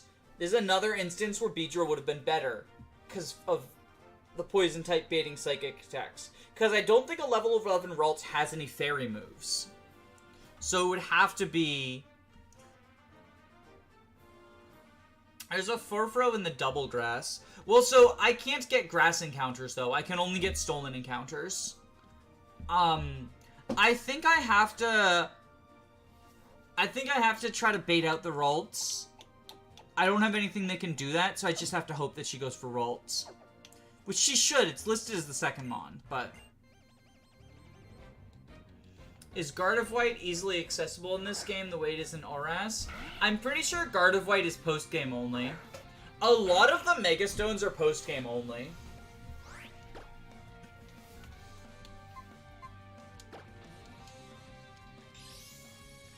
Okay, so he's baby dollizing me. Oh, a double trainer with 2 Furfrou. Furfrou is definitely good in the early game. But I think I'd rather have access to Gardevoir than Furfrou. Like, if I had to choose, I think Gardevoir's better. 99% of the Mega Stones are in the post-game quests.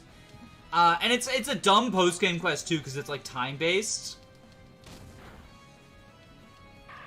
This game is beatable without Megas. Yeah, exactly.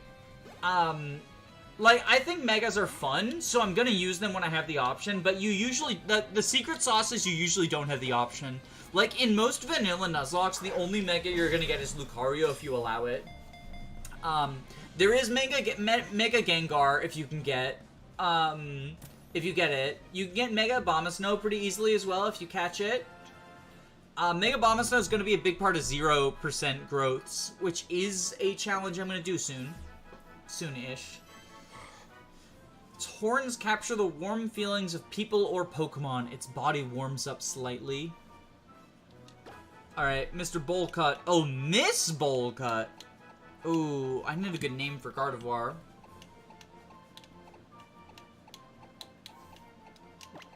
Bride?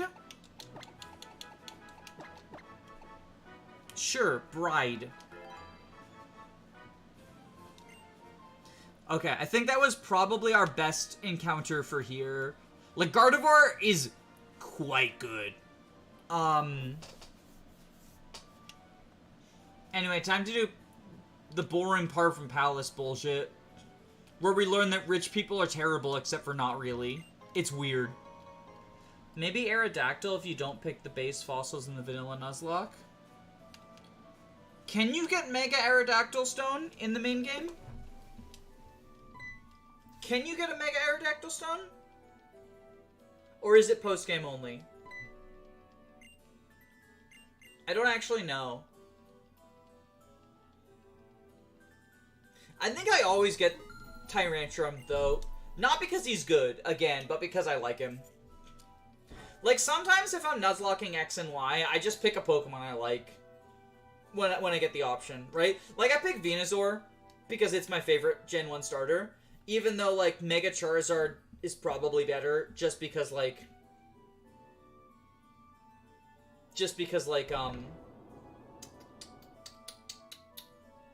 whatchamacallit? Brain melty. Oh, because, like, Charizard favoritism. Like, they just give Charizard a fuck ton of favoritism. I mean, Thick Fat Venusaur is good. Can we talk about how they just, like, completely fucked Mega Blastoise? They gave him, like, the fucking bullet power thing as his ability, and it's, like, basically only useful for Focus Blast. And, like, Lamau Focus Blast moment. It's really tragic. It's really tragic. Isn't this where the Furfrose is? In the Hedge Maze or whatever? I thought it was... Is it here? Yeah. Okay, so now we have this annoying thing, right? So, like... This is so dumb. This puzzle is so easy, but it's so dumb. Because, like, so what you've got to do, right?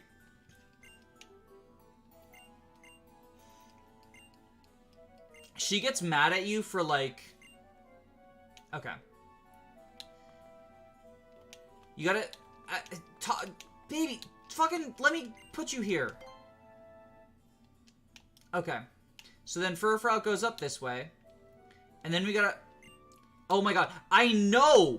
I put you in the right place! Because if I didn't put you there, you wouldn't have blocked her. And then she gets mad at you for being like, oh no, you put me in the wrong place. But it's like, no, I put you in the right place. I put you in step 1 place, not step 2 place. She annoys me so much. She annoys me so much. Like, I actively hate this puzzle because it's so gosh darn easy. But then they mock you for doing step 1 before step 2, when if you did step 2 first, you wouldn't have been able to complete the puzzle. I hate this puzzle. I have an unreasonable hate boner for this puzzle.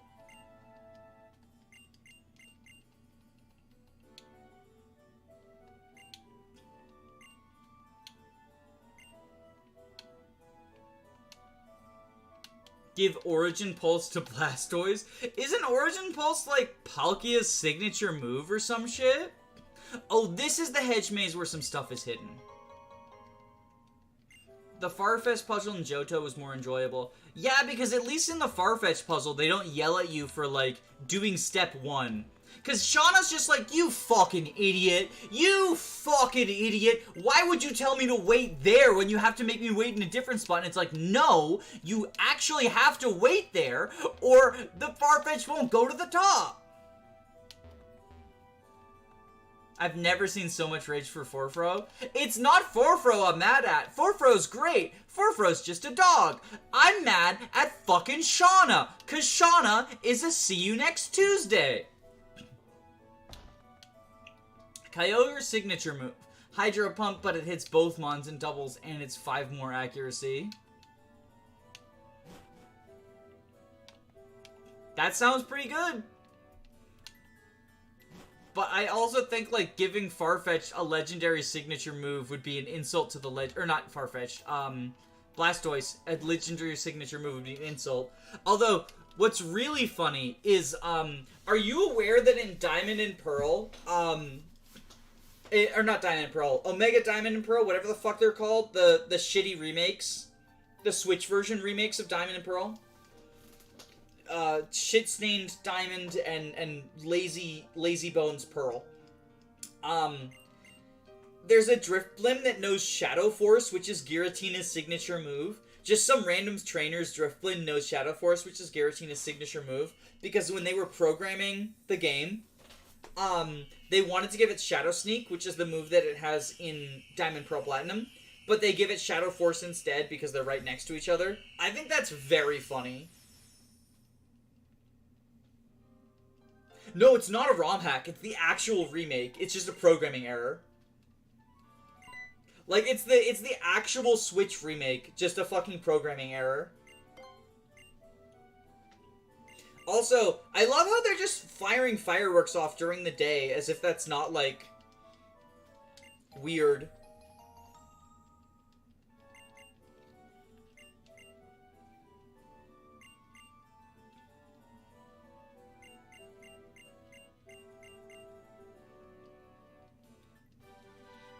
And we got Protect. Oh, right, I can go get Swords Dance, too, if I want to absolutely cheese this game. BDSP. Yeah, Brilliant Diamond, Shining Pearl. Or, as I would call them, Bad Game Diamond, shit version of Pearl. That's what BDSP actually stands for. Like, I know that most Pokemon games are, like, kind of poorly made in general, but BDSP takes it to a whole new level. Like, BDSP really do be just, like... Oh, wait, no, we want to go this way so we don't have to go through the grass. BDSP is just really bad.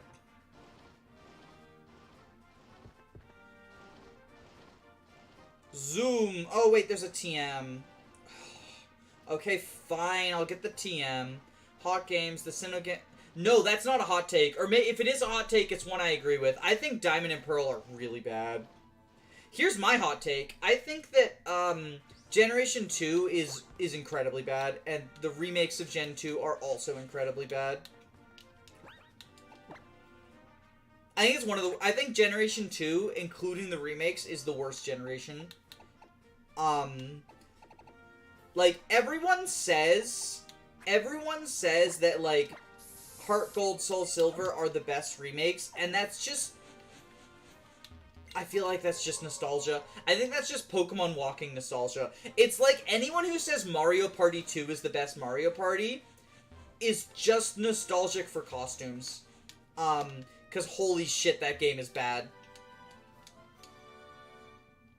Remakes are more passable. They're not, though. They don't fix any of the major problems. Like, no one has any new Pokemon. None of the bosses have new Pokemon. Faulkner has a fucking Pidgey and Pidgeotto when Hoot Hoot is right goddamn there. The level curve is also all fucking over the place. Like, in order to fight the Gyarados Rocket Squad, right? The Rocket team, that's in the basement, you have to beat Morty. And Morty has Pokemon that are in, like, the 20s. The Rockets that you fight in... The Rockets that you fight in the Rocket Underground, that you have to beat Morty to get to, have, like, level 17 Pokemon.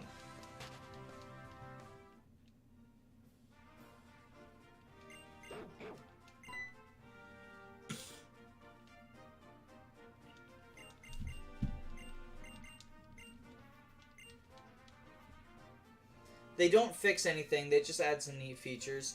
I mean, like, the only features they add is, like, the Pokeathlon, the Safari Zone, which is, like, so poorly implemented, I don't really consider it an addition.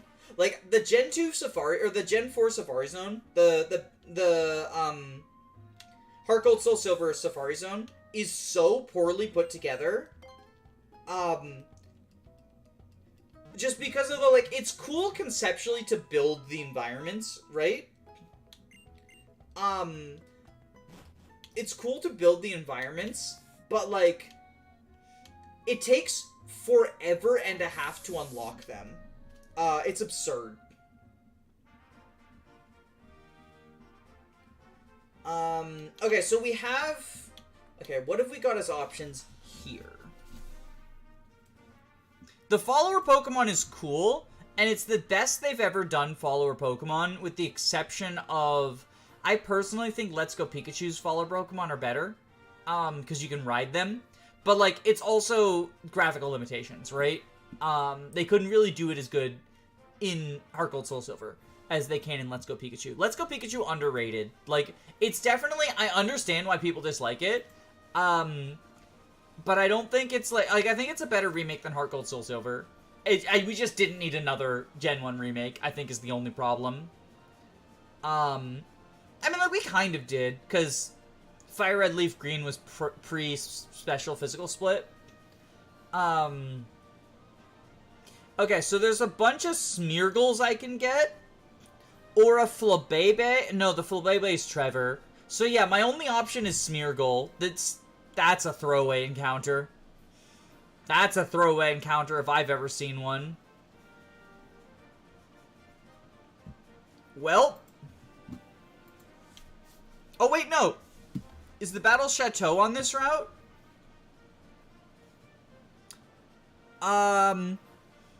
Cerebi considers the Battle Chateau to be its own location. So I can get a shitty-ass Smeargle and then still have a Battle Chateau encounter.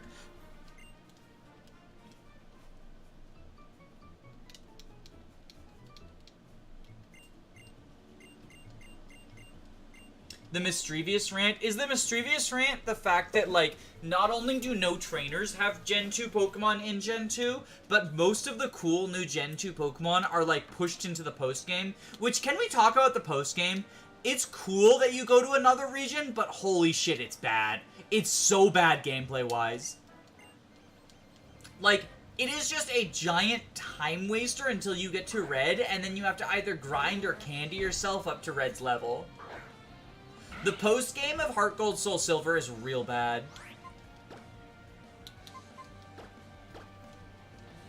And it's the same, it has the same problems as the post-game of Gen 2 as well.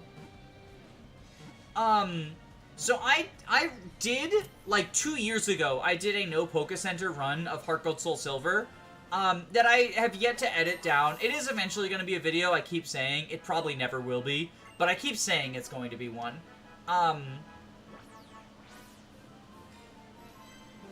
And, like... Okay, we're gonna name you Trash, by the way. Or Trash Girl. She's just like me, for real, for real. She's a Trash Girl. Oh yeah, Morty with the fucking Haunter, Ghastly, Gengar, no Mischievous, just a second Haunter.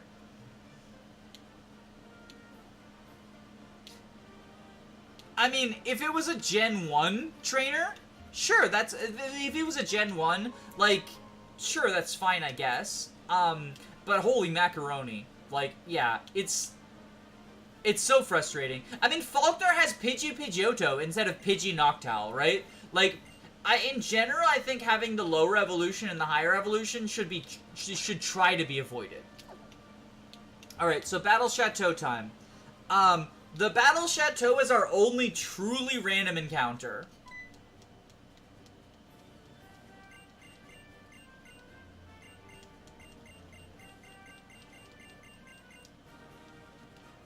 The Battle Chateau is our only truly random encounter because, there's a ton of trainers that just get pulled from the pool, and there's no way to tell which is which.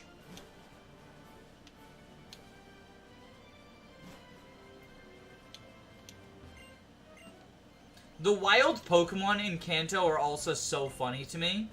Oh shit, we get a fairy type! Flabébé! Like, it's not the greatest fairy type. It's got, like... This Pokemon has Gen 2 moves.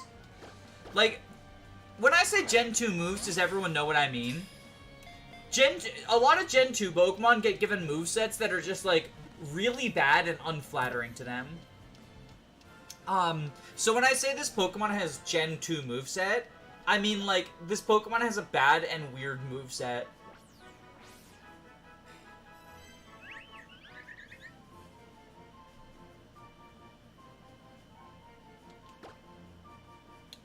In fact, because it's a Gen 2 moveset, we're naming it Heart Gold Soul Silver.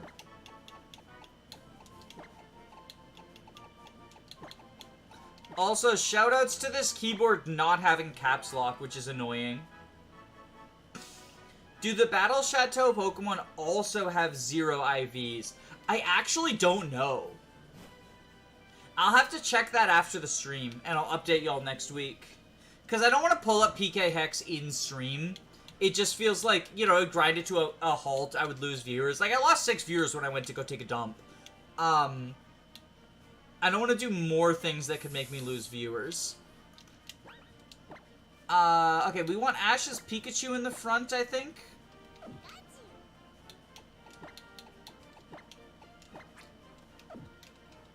Heart Gold, Soul Silver did improve some of the movesets. So, Heart Gold, Soul Silver gets credit for improving the movesets when it actually fucking did not. All of those improvements actually happened from Diamond and Platinum, and Diamond and Pearl. Heart Gold, Soul Silver has, like, the movesets that Pokemon have, that the Gen 2 Pokemon have in Heart Gold, Soul Silver are the same exact movesets that those lines have in Diamond and Pearl. So, like, that is one thing that people frequently cite, because Heart Gold, Soul Silver defenders will be like, oh, well, it improved it by fixing some broken movesets. But it didn't. It, like, legitimately didn't. It's just getting credit. That would be like saying, like, Heart Gold, Soul Silver improved it by adding the physical special split. And it's like, well, no, that's just a thing that came with Gen 4. Like, I don't think that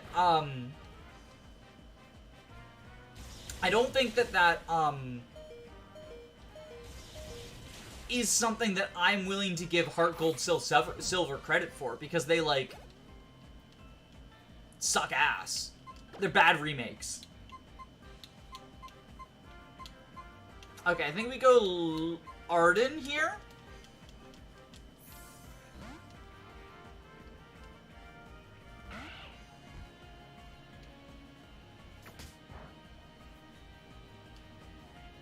Heart Gold, Soul Silver gets credit for finding the guiding ring on its join chapter. Oh my god, Sophia moment.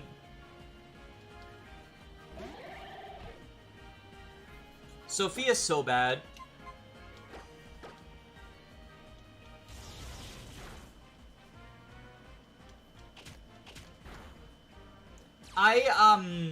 Do you think Sophia or Wendy is worse, chat? I think that Sophia is worse than Wendy, personally. Just because, like, Wendy at least shows up right before a training arc, and you could, like, meme around by saying triangle attack utility. I'm gonna make a poll, actually, I think. Worse. Wendy. Sophia. Okay. We're just gonna headbutt spam with Arden.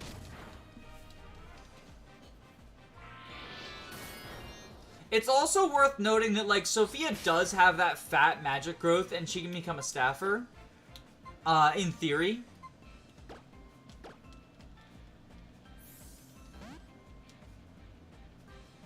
Sophia is worse because the Armor Knight triangle attack is funny and useful in worse luck FE6. I mean, guaranteed hit is guaranteed hit, so if you're doing, like, a weird challenge run where you need to have 100% hit, like, it is something. They both get, like, fake credit on their join map, right? Because, like, Sophia gets fake credit for getting the guiding ring, but Wendy gets fake credit for clogging that one tile-wide choke point with an archer.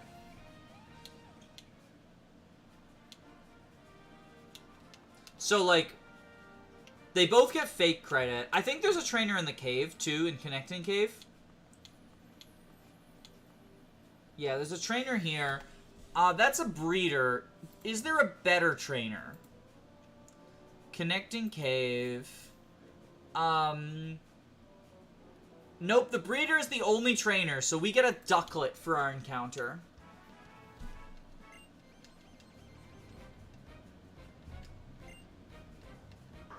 Well, that's a little unfortunate.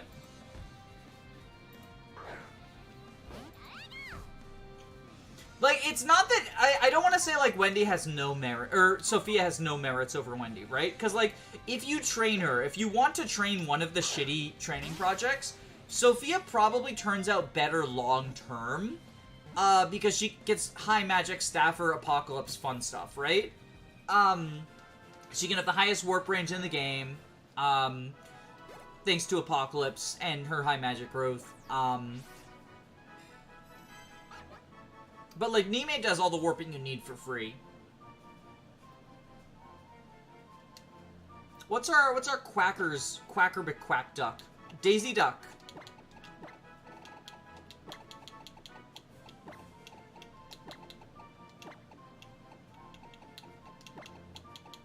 Daisy Duck. Ducklet is not a good Pokemon, by the way.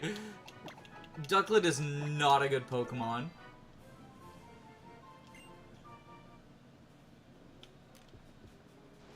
Skate out the cave. Just energy ring Nime or something.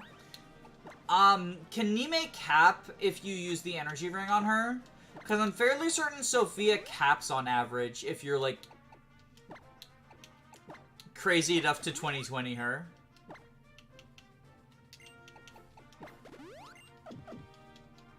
Daisy from FE4?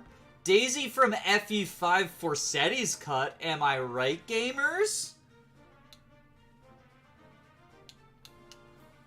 Am I allowed to use cut? I think I am. Alright. Arden, it's time for you to become an HM friend.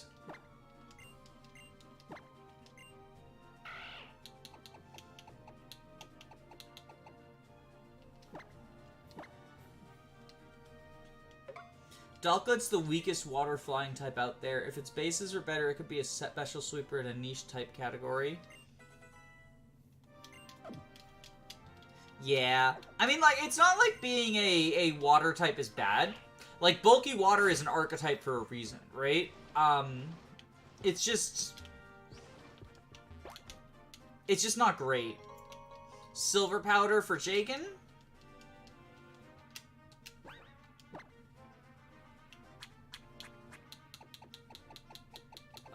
We'll give that to Jagan. We'll give that to Arden. Arden can now turn into Mega Charizard X.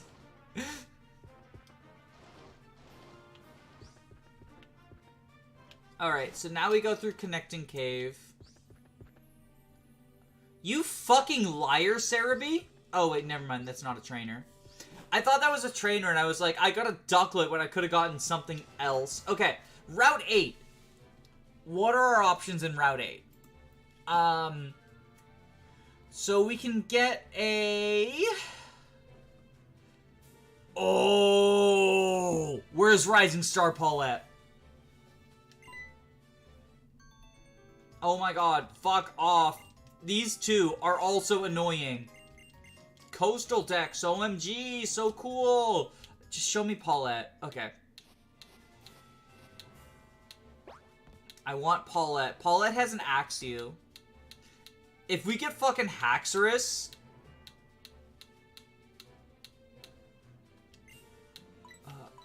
please tell me... Okay, are you Paulette? You gotta be Paulette, right? You're in the Rising Star outfit. Please be Paulette. It's so hard to tell. Yes! Hype! Hype, hype, hype!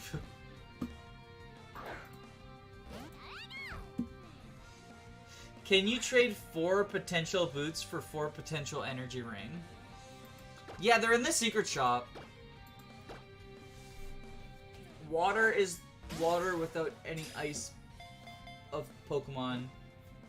Despite the fact that every water learns Ice Beam. Face it, Arden, you're not meant for the front lines. Haxorus and Yu. I mean, Haxorus isn't great in, like, competitive. I mean, in Yu he probably is. But in, like, OU, he doesn't cut it, right? But it is a pseudo-legendary in a Nuzlocke. I'm pretty sure he has Dragon Rage, too. Okay. What should we name him? What Fire Emblem character, like, joins... like, fairly early and just outshines the Jagan? Oh, it's Paula.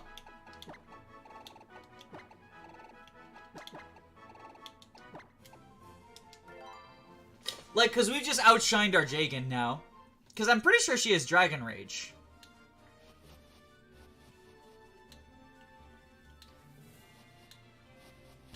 That's Riss, by the way. That's Rising Star Riss over there. He would have given us a Go-Goat. Totally not worth it. There's also a Karate guy with a Mindfu, I think.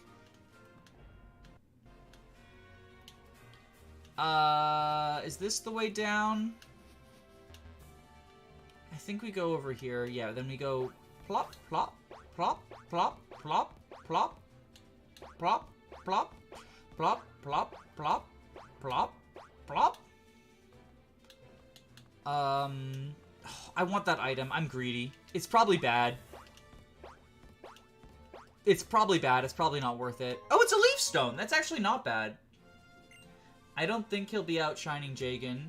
You don't think Haxorus is better than Butterfree long term? Like, I recognize that Haxorus is not the strongest pseudo-legendary. But, like, it's still a dragon type. Like, yes, this is the gen where we get fairies to, like, beat us up, right? But, like, dragon's still good. Early Dragon Rage is still good.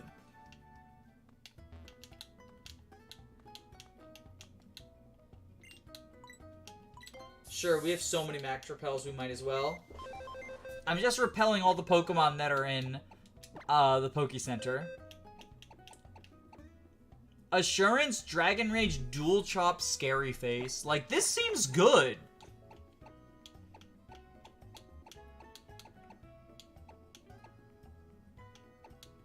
I think this is definitely better than Arden. Sorry, Arden. You get to guard the Helm Castle. It's a Gen 5 mom and it evolves at level 10 billion. That's true. Actually, can somebody look up what the level cap is for Diantha versus Haxorus? Are we actually going to get Haxorus, or are we just stuck at, Fracture? Yeah, and it has Rivalry too, which is really unfortunate. At least it's a female with Rivalry, so it'll get boosted against Diantha. We get Haxorus after Gem 6. It's not that late. Really? Okay. That's cool. Rivalry sucks, though. Like, in every situation... Not every situation. In almost every situation, I'd rather have Mold Breaker. Because, like, Lysander is all males, right? Lysander's all men. At least early on, Paula is going to be relying on Dragon Rage, so Rivalry doesn't matter because it's fixed damage. Oh yeah, Diantha has the highest level cap in all of Pokemon, aside from Red.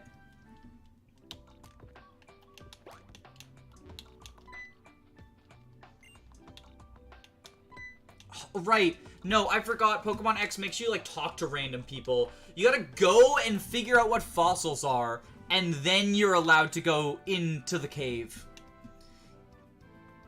You have to, like, talk to... Is it this guy? Yeah, you talk to this guy. Fuck off, Kalen.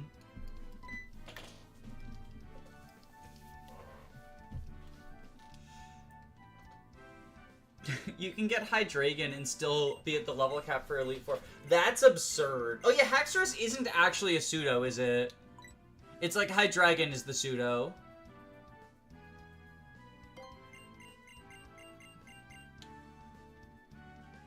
It's so funny, like, the early game plot of XY is you're investigating and studying Mega Evolution, and then you just run into some guy who's named the Mega Evolution Guru, and she's just like, yeah, I know everything, let me tell you everything. And it's just like, why did we have to go on this stupid quest? Anyway, Pokemon riding. This is cool. This is cool. I love the riding the Pokemon. Now, granted, in repeat playthroughs, it is a little annoying to be, like, slow and on kind of shit controls.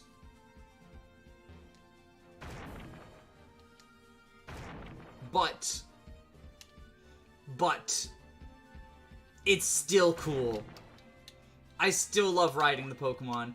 And they brought it back in Gen 7. Obviously, it's different in Gen 7, but, like, it's so sad that they got rid of it for Gen 8. And, like, in Gen 9, I guess you can do it, but it's, like, the lame version.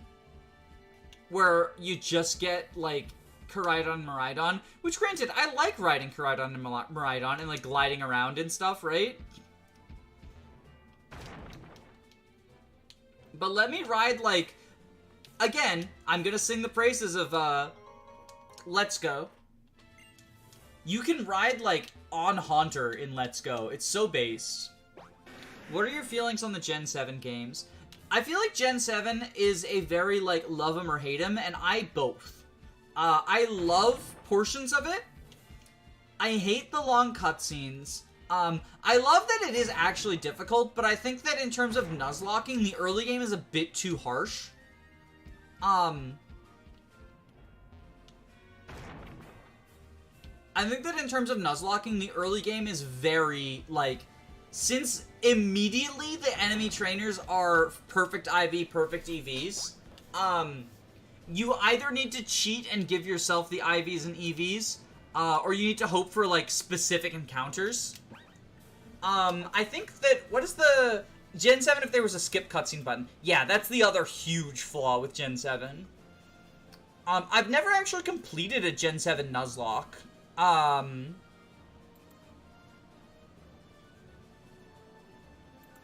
Wait, where's the... Okay, Sillage Village. Route 10? No. Connecting Cave. Route 8. Ambrite Town. Route 9. Okay. So... Oh! Gamers, I have bad news. I made a stupid. This Sky Trainer has Ladian as the only Pokemon. So, by routing Ladian in the first gym instead of Kakuna or Combee or something, I basically just cost myself an encounter. I mean, it doesn't super matter, right? It's just fucking Ladian. But...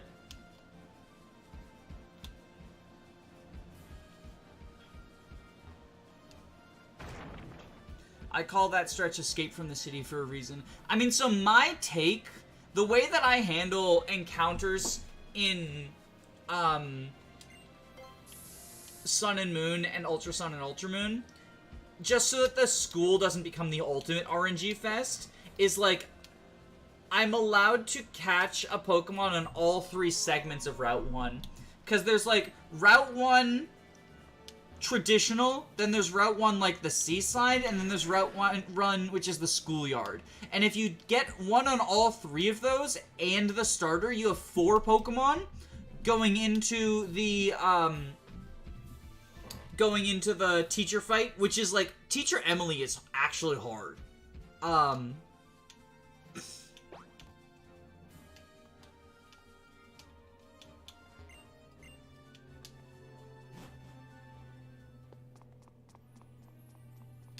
But yeah, I think that ultimately I like X and Y.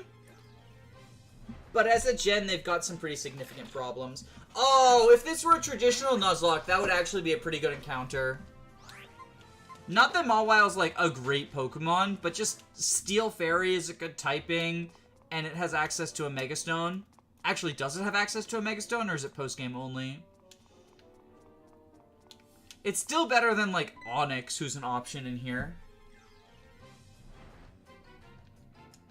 Basically, the way that I determine it is because they have different tags. Like, one of them is named, like, Route 1, then one of them is named, like, Route 1 Seaside, and one of them is named Route 1... Like, they have different tags that show up in the top left corner.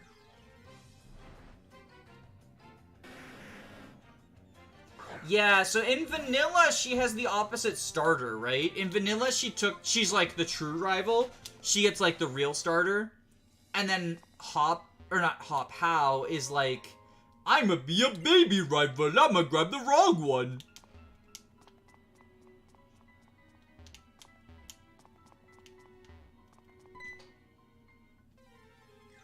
Early game Magnemite from Teacher Emily is brutal. Oh, right, I got them mixed up. But yeah, Magnemite's a pain in the fucking ass. Because the Steel type, what are you supposed to do? Like, that's why I think you just have to choose the Fire starter. Or you're kind of fucked against Emily. Which, granted, Litten is great. I like all of the Alola starters, even the shitty even the shitty, I think people tend to dislike Popplio unless they're a speedrunner, because Popplio's the carry. But I like Popplio. Popplio was my starter in my most successful, Gen 7 Nuzlocke. I also, and maybe this is a bad time to mention this, but I've never actually beaten a Gen 6 Nuzlocke either. I've died to Diantha 3 times. What's this? We're not doing voice acting for Pokemon, by the way. Because, yeah, see, look, they do the fucking, like, it's not quite us, but, you know, it's not quite, but I can see the connection.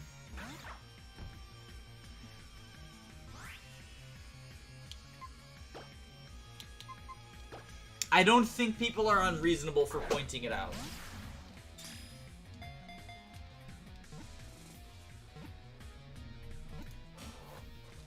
Anyway, Team Flare's a bad villain team, so I, Team Rocket, am stealing from them.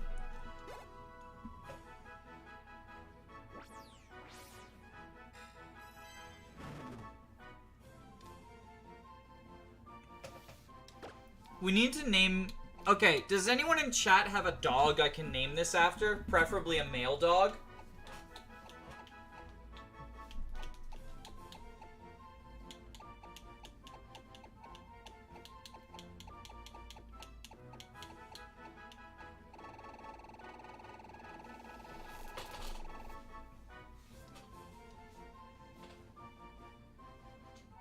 Team Flare, more like Team Flameout.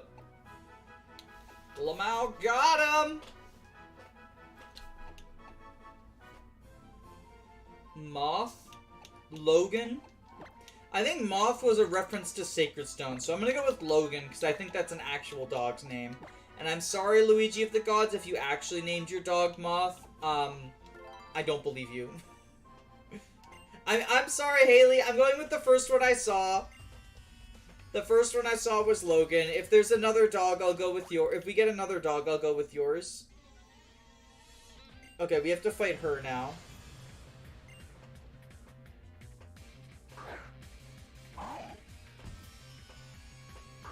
Okay, we've got, Lou can just deal with... Or actually, we can just do this. This probably kills, right?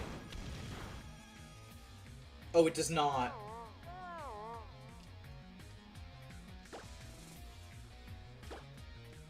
We're too late in the game for Dragon Rage to just be a one-hit KO on everyone. Tragic. Anyway, we got yawned. So now we switch to... I still think Lou is probably the best choice here. That was also a Sacred Stones reference because it's the promoted Moth Dog. I didn't realize that. I just think of them as Moth or Dog.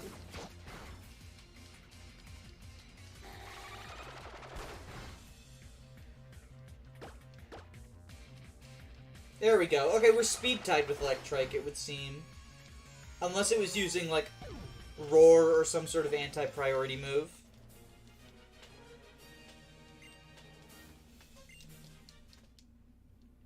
Okay, we gotta wake up our dude, though. Do we have Awakenings? Oh, we don't have Awakenings. I really don't want to go back. We will just have to function without Paula. I mean, it's Team Flare. It can't be that bad. Although I say that, but this cave tends to be, in my Nuzlocks, where I lose my first Pokemon.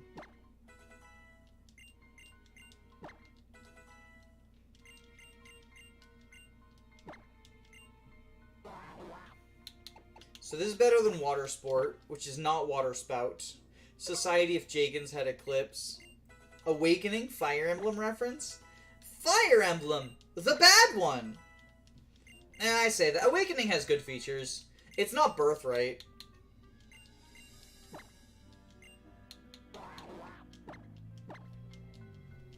No awakening means no more Fire Emblem. Sag. Alright. I think we get everyone to, like, a healthy 20. Is, I think, probably the play. Flail is honestly probably better than Agility. It's a reference to Radiant Dawn 3-E from Pain Awakening. Freebird is evolving, though.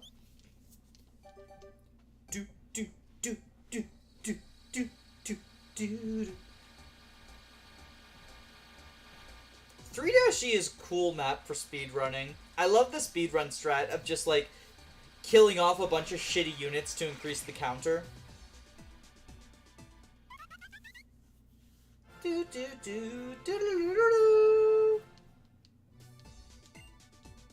Okay, so we'll do an Ember.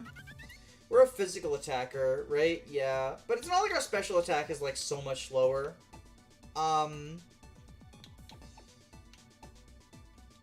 Yeah, we'll just do this.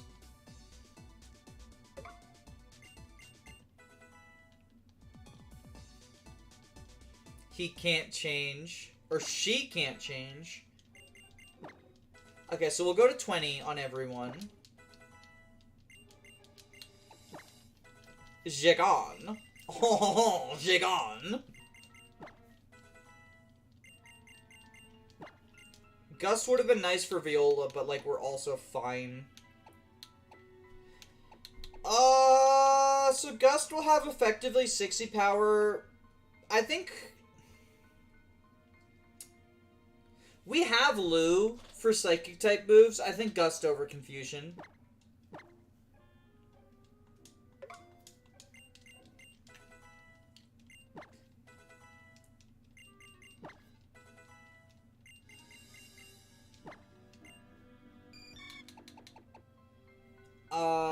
Yeah, we don't want Supersonic Lamau, no.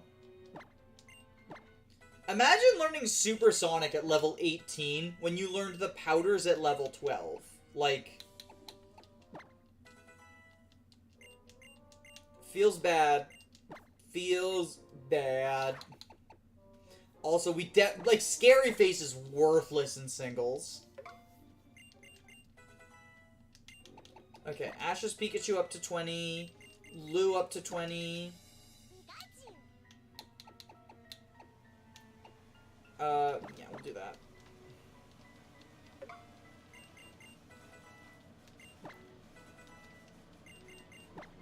It's gonna be so funny when we get a Thunderstone and Ash's Pikachu is evolved, breaking the cannon.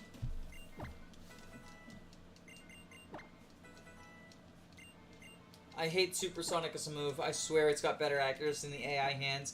It feels that way. It's a lot like Focus Blast, right? Where, like, Focus Blast feels bad to be on the receiving end of, but it's not a big deal if you're... But it also feels bad when you're using it.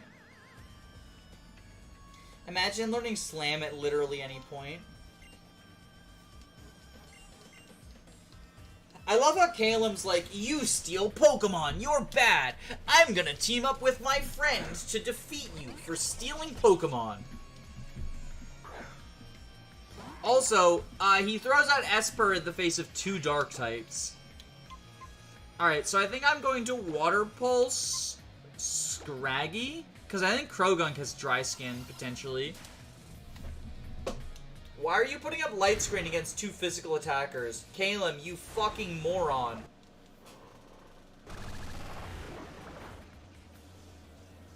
Don't worry, animation lag like that is normal.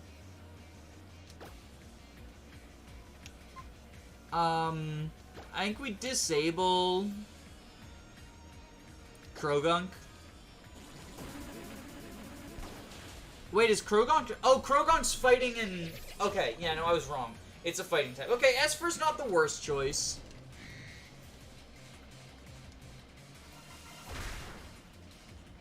Oh, okay, we gotta get out of here. I think Freebird. Yo, VGC reference? Oh, because it's a double battle?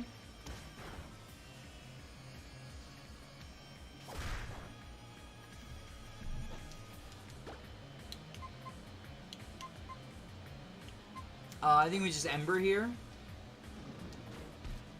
Set him on fire.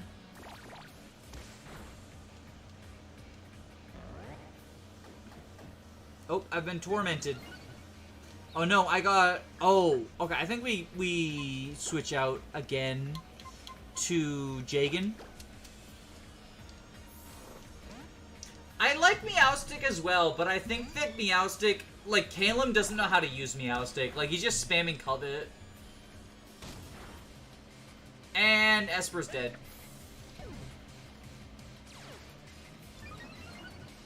And now this thing got Moxie boosted. And this is why things can go bad. Because he will Moxie boost on Calum's shitty Pokemon. And then be incredibly scary. But thankfully, that didn't happen. But the Scraggy can Moxie boost by killing Calum's Pokemon. And that can be, like, bad and scary. So here's a big complaint point for me, right? Why, when we talk to this guy, why doesn't it teleport us out of the cave?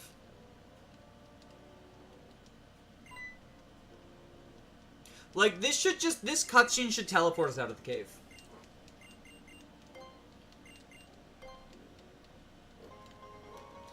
Also, I guess also, if we're complaining about Gen 6, right? You choose a second starter, right? You choose your Gen 1 starter. Why doesn't that affect your rivals team? Like, the rivals, it would be cool if, like, the rivals also changed their team based on whether you got Charizard or whatever. Like, what if you pick Charizard, and then because of that, your rival picks Squirtle? It's because it's the escape rope tutorial. But it just sends you outside the cave. You still have to ride Rhydon back, which is slow as shit. Especially because the rocks regrow. For whatever reason.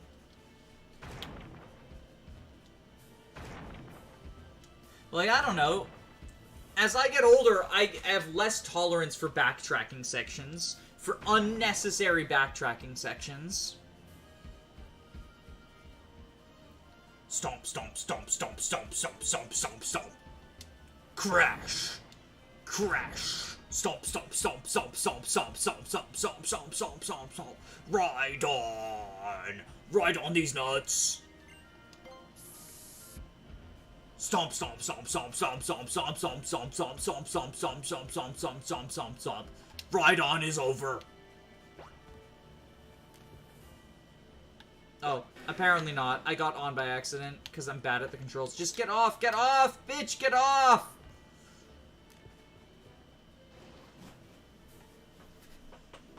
Also, why do no... Yeah, so, that's the other thing, is they give Megas to the Gen 1 starters, but not the Gen 6 starters. Which is so tragic. It's literally the Gen 6 mechanic. Are there any Gen 6 Pokemon that Mega Evolve? Like, genuine question. I think the number is 0. If you could ride Skidoo anywhere in X and Y, that alone would be reason to use the Skidoo line. I love riding Skidoo. We should probably get... while I'm here and thinking of it, I should probably just purchase some, like, Awakenings and stuff. Fire Emblem! Awakening! And just grab, like, 5 of them. Yeah, that seems good. I could have gotten Swords Dance by paying 10,000 back in the other town. Which would have been pretty cool. Only Diancie. Oh, right, that's like the mythical. I forgot about that. I tend not to think about the mythicals. So this is Route 8. I'm pretty sure this is the route that we got our Axew on, right? Yes. So we do not get a new encounter here, because this is technically the same route.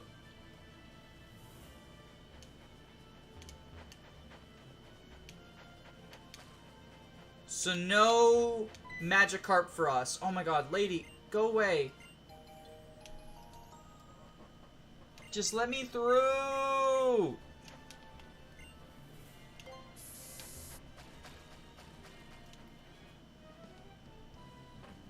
Yeah, so we don't get whatever this lady has. We don't get a Wingull, no Drizzle.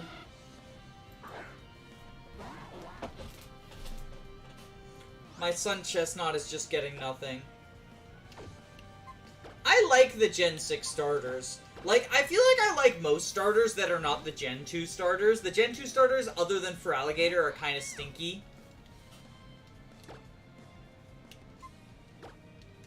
Although it does often feel like there's one starter who's, like, worse than the others in each generation.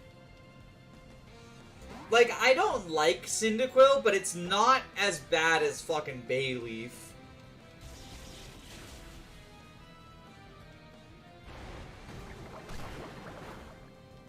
Oh, that was a lot of damage.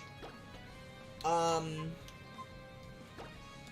resists and should be able to kill with 40 damage.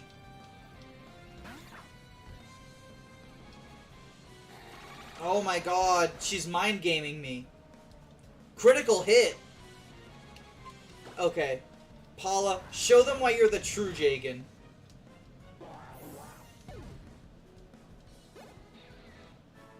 Alligator is the only Gen 2 starter.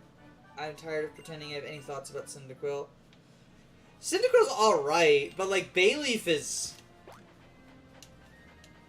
Bayleaf is... Here's the thing. What if Bayleaf was Grass Dragon? Like, it's a dinosaur, right? It's a dinosaur. It should be Grass Dragon. That would be cool. I like Hisui in Cyndaquil. Is that the one that's a ghost that looks like it's high in its official art? I took Rowlet in Hisui because Rowlet is friend-shaped. Okay, we need to decide on our team for Rorik. Also...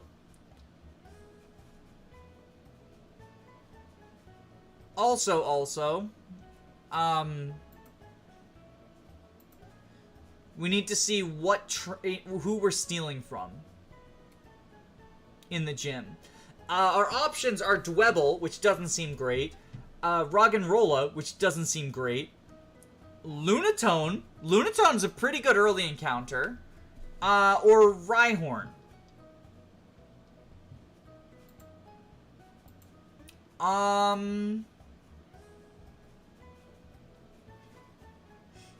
We already have 2 Psychic. Well, I guess Golduck isn't actually Psychic, which is so weird. That's so weird. I think maybe... I don't like Rhyhorn and Rhydon and Rhyperior outside of Gen 1. Well, I guess Rhyperior's not in Gen 1, but... Dwebble can do, like, Shell Smash stuff, I guess. Roggenrola to like, Gigalith is, like, kinda solid. Like, kinda solid.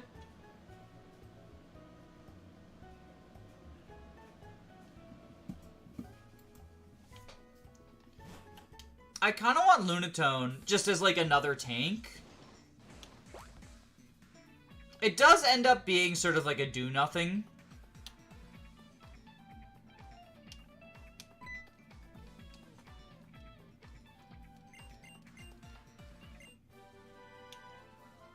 Like, maybe this is the wrong call. Yeah, Shell Smash is definitely a thing that Dwebble can do.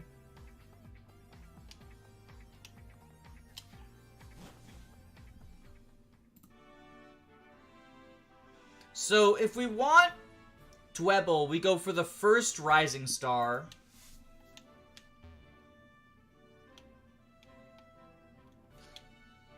If we get Dwebble, Dwebble does nothing for us in this gym. Because it's against 2 rock types.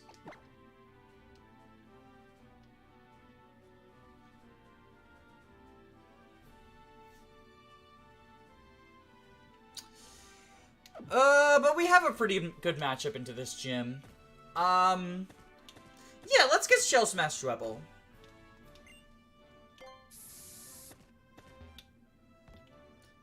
Are you Rising Star Diddler? Oh god, that's an unfortunate name for you, my man. I think you're Diddler. You're either Diddler or Manon. I don't know. Those are both names that I can't discern the gender of. But you're not Craig or Bernard, because those are both hikers.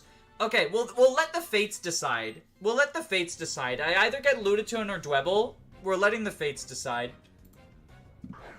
Okay, we get Dwebble.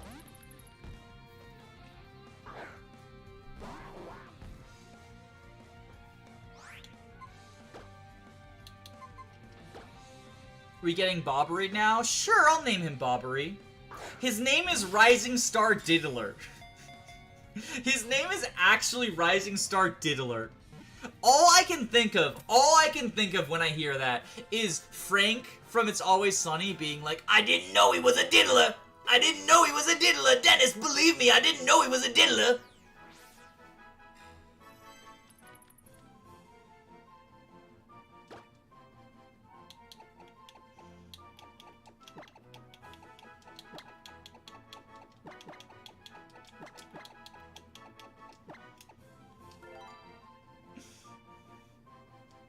And I think that was the episode, like, where Frank has I think it's called, like, Frank's Beauties or something? Where Frank has a child beauty pageant. And then it turns out that, like, his co-investor was, like, a pedophile. And so they were under, like, because of that, they were under investigation by someone who had to, like, investigate the show to make sure nothing bad was happening. But then it turns out the investigator was also just a pedophile.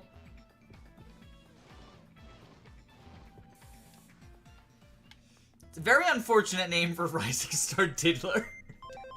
Very unfortunate name. Is that a real person's name? That feels like that can't possibly be a real person's name. Okay, this might actually be time to bring out Ducklet.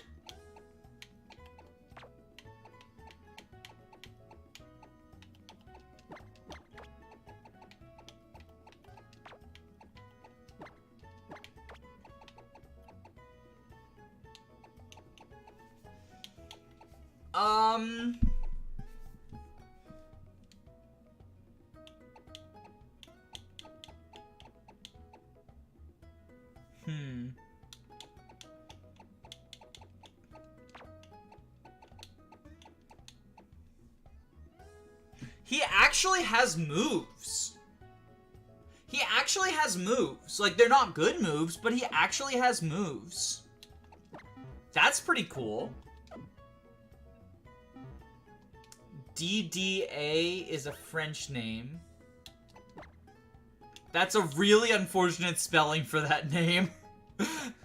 I'm sure it's not pronounced Diddler, but it's spelled Diddler.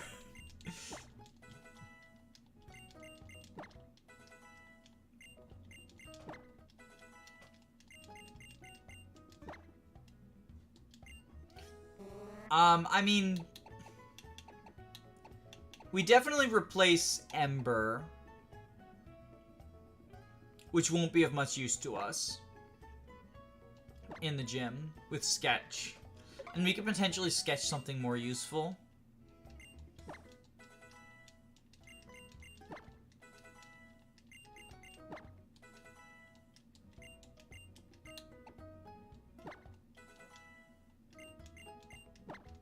I have no idea what, like, movesets we could sketch from. Like, I'll be honest, Trash Girl's not going to be a big enough part of the team for me to bother looking up what the options are. It just doesn't seem worth it. There's no L, though. Oh, is it? Am I just misreading it? Smeagol is like an FE4 Baron that has Amelia's stats. That would be an interesting way to, like, sort of balance a shit stat unit who can use everything. I think that's an interesting idea.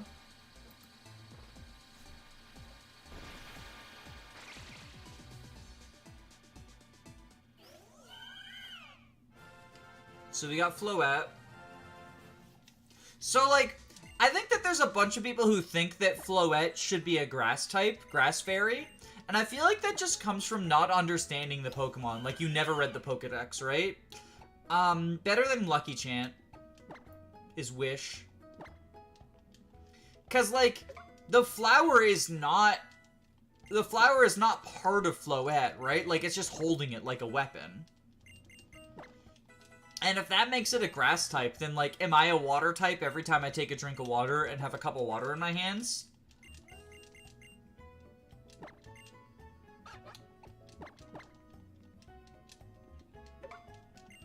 Daisy Duck is also probably dying in this fight. Like, almost certainly Daisy Duck is dying in this fight, and I almost certainly don't give a shit.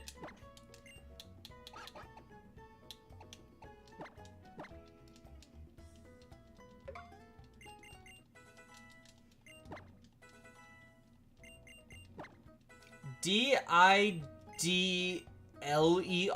That's what it says on Cerebi, unless that L is an I. And it's just, like, capital for some reason.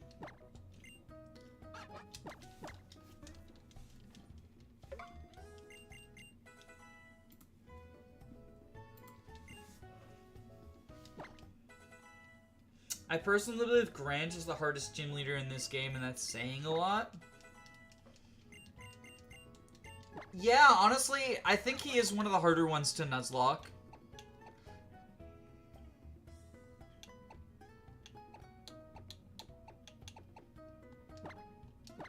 I think I'll keep Defog. I don't think there's any screen people who I'm, like, super worried about. Yeah, I'm trying to think if there is a... the electric type dude can be difficult if you don't have a good ground type.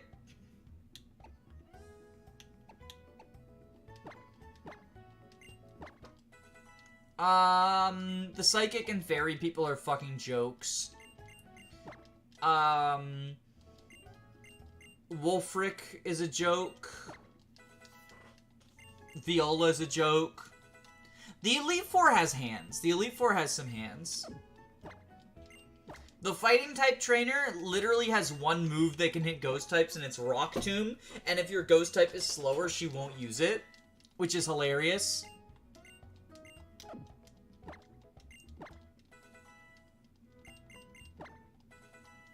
Yeah. No, I think you're probably right. I think this guy's probably the hardest gym leader in Kalos. But, like... it's not a compliment to him. It's an insult to the entire Kalos League. Karina can go either way. So, like, the thing with Karina is, like, she can't hit ghost types. You fight her 3 times, and the only move throughout all 3 battles she has that can hit ghost types is Rock Tomb on Machoke. And she only has that in her actual gym fight. She doesn't have it in the double Lucario, and she doesn't have it in the Lucario 1v1. Although the Lucario 1v1, you can't bring a ghost type to, obviously. Oh,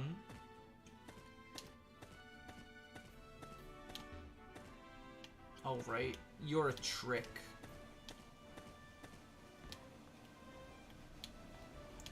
Okay, so then we... Sneaky, sneaky... And then there's a spinner up here, which is the reason I haven't got to the level cap yet, is if I get caught by the spinner, I don't want to potentially overlevel. But I want to try to dodge the Skinner. God, I want them to Machoke me. That was me reading chat, by the way.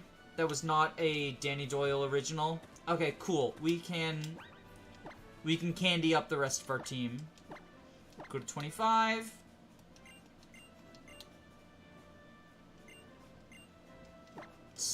Screech is so unreliable. 85. Like, I guess it's probably better than Tail Whip, because if I'm trying to lower defense anyway, like, statistically, it's likely that we get 2 stages over 2 turns, and we might get 2 stages over 1 turn. But goddamn, Screech is, unreliable. We take Magical Leaf over Razor Leaf. No, we take it over Vine Whip, because physical attack, Lamau. This is the rock climb of all time. Oh, I thought I overleveled, but I didn't. They're all 25. Okay, so gonna start with the dragon type.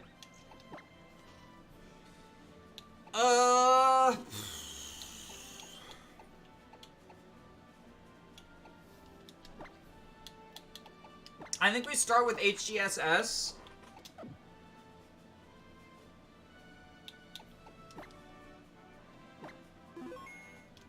I think we start with HGSS. Fairy Wind. And, see if we can kill it from there. Refrigerate takedown can frickin' hurt. Yeah, no, I anticipate sacrificing someone. Like, there's a reason Trash Girl got to come out of the box. Can we take a moment to... Oh, wait, fuck! Oh! He starts with her! Oh, I thought he started with the... I thought he started with the other one. Well...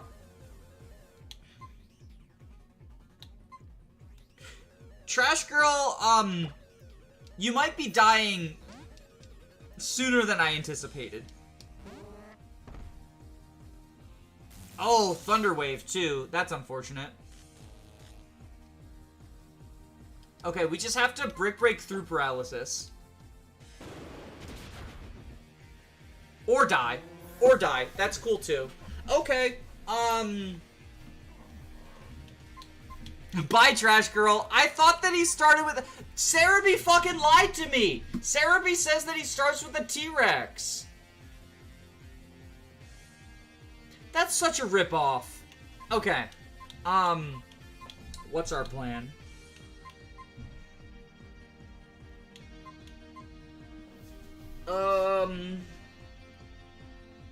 So, Lilith and Daisy Duck resist ice.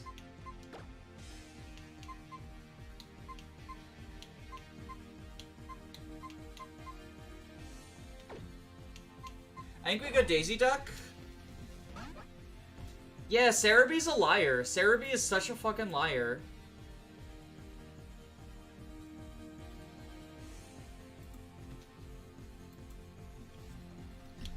Okay. I think we Feather Dance to lower the Refrigerate attack.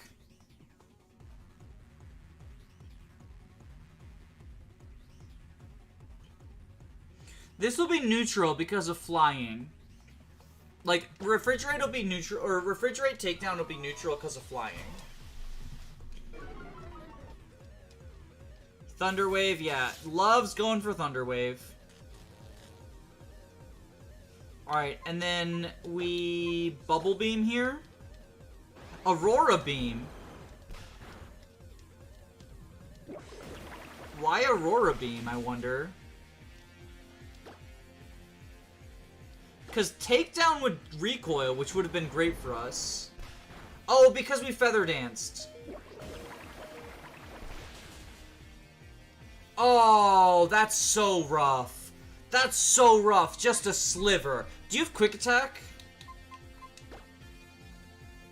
No. Okay, I think we switched to Lilith anyway. Because she's probably going to go for Thunder Wave. Oh, right. Hyper Potion. Okay, Water Pulse to potentially confuse.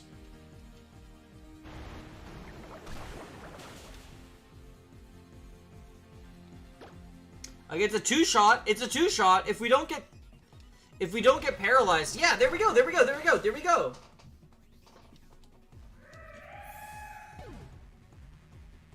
The ice dragons from FE12 are a reference to Auroras. There's no other possible historical origins for the design.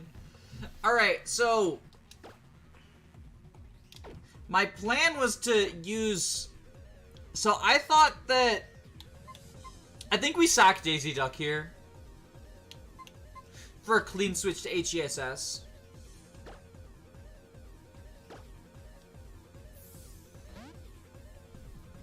Because she's not good.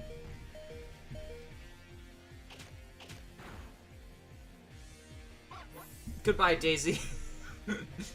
I hardly knew ya. So now we go HGSS. And we Fairy Wind.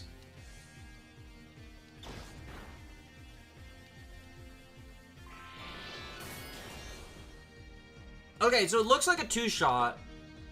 We just have to not get flinched. Oh.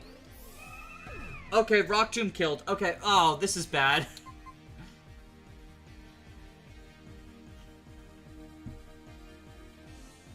This is really bad. This is really bad. Is Dual Chop gonna be more than Dragon Rage at this point?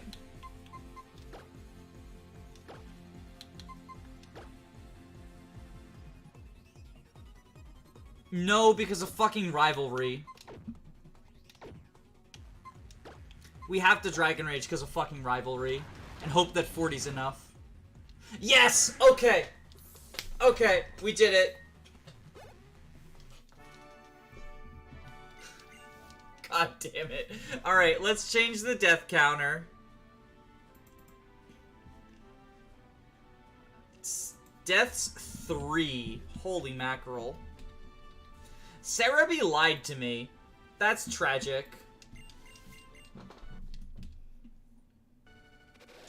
I blame Cerebi for how poorly that battle went. Because if I had just opened with Trash Girl could have Brick Breaked, then been a sacrifice, and we wouldn't have had to kill 2 other Pokemon.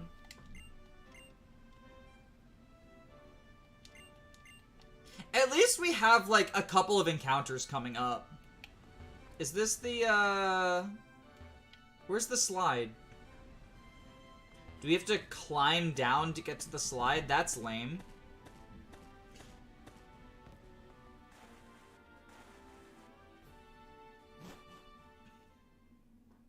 Paula's rivalry is a reference to how she's closeted for Minerva and takes it out on other women.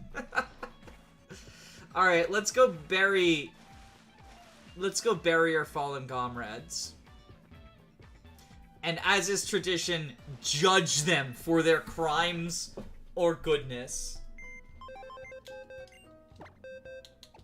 So, the first fallen warrior is HGSS, and I'm sorry, you go to Pokehell. Like, just not very useful. Not very useful at all. Go to Pokehell. Smeargle goes to Valhalla. Look, Trash Girl was taken from us too soon. Trash Girl knew she was going to die going into that fight. But we thought that if I had known that Auroros was the lead, Trash Girl would have probably been the only casualty. But unfortunately, that just wasn't the case. Trash Girl goes to Valhalla. Honestly, I think Daisy Duck gets to go to Valhalla as well. Because she went down fucking fighting. She was a noble sacrifice in the end.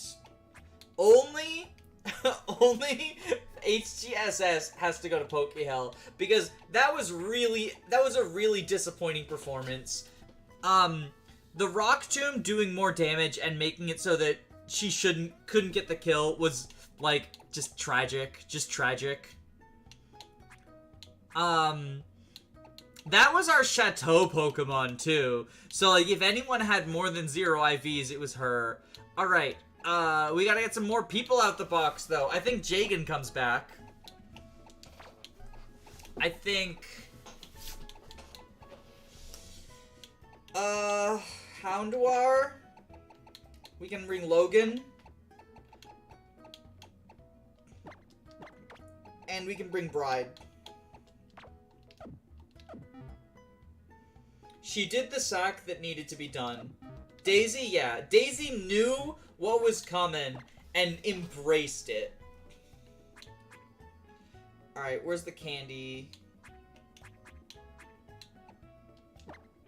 We gotta candy people up to 25, so the team's all on pace.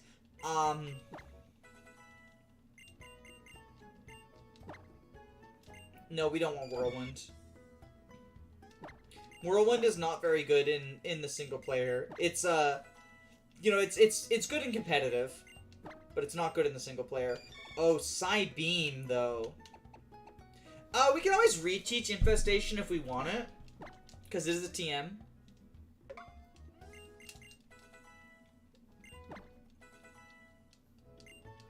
So Zigzagoon is set right now. We'll send Logan up as well. Odor Sleuth, no. Odor Sleuth is just like... I get what they're going for with it. I just don't like it. But evolution time. Look at the good doggo! What's the cap now? Oh, that's a good question. It's the fighting bitch. 32 for her Howlucha.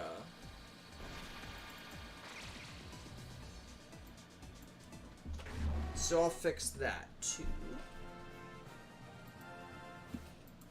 Look at the good doggo!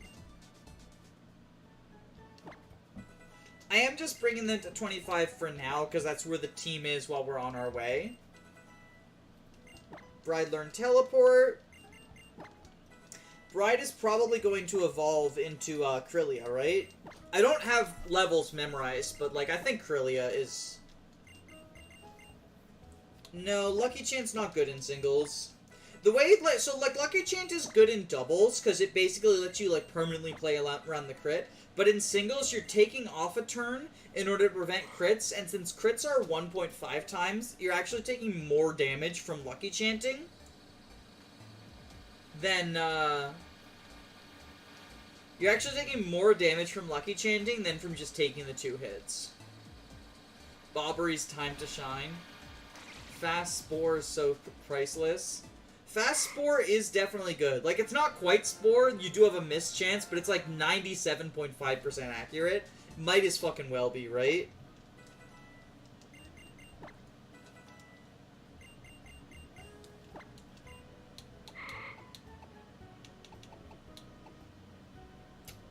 I don't use evasion moves, so we're not using Double Team. So even though Double Team is a better move than Magical Leaf, I ban the use of evasion moves. Accuracy moves are fine, because they are weaker, which is why we have Sand Attack on Arden.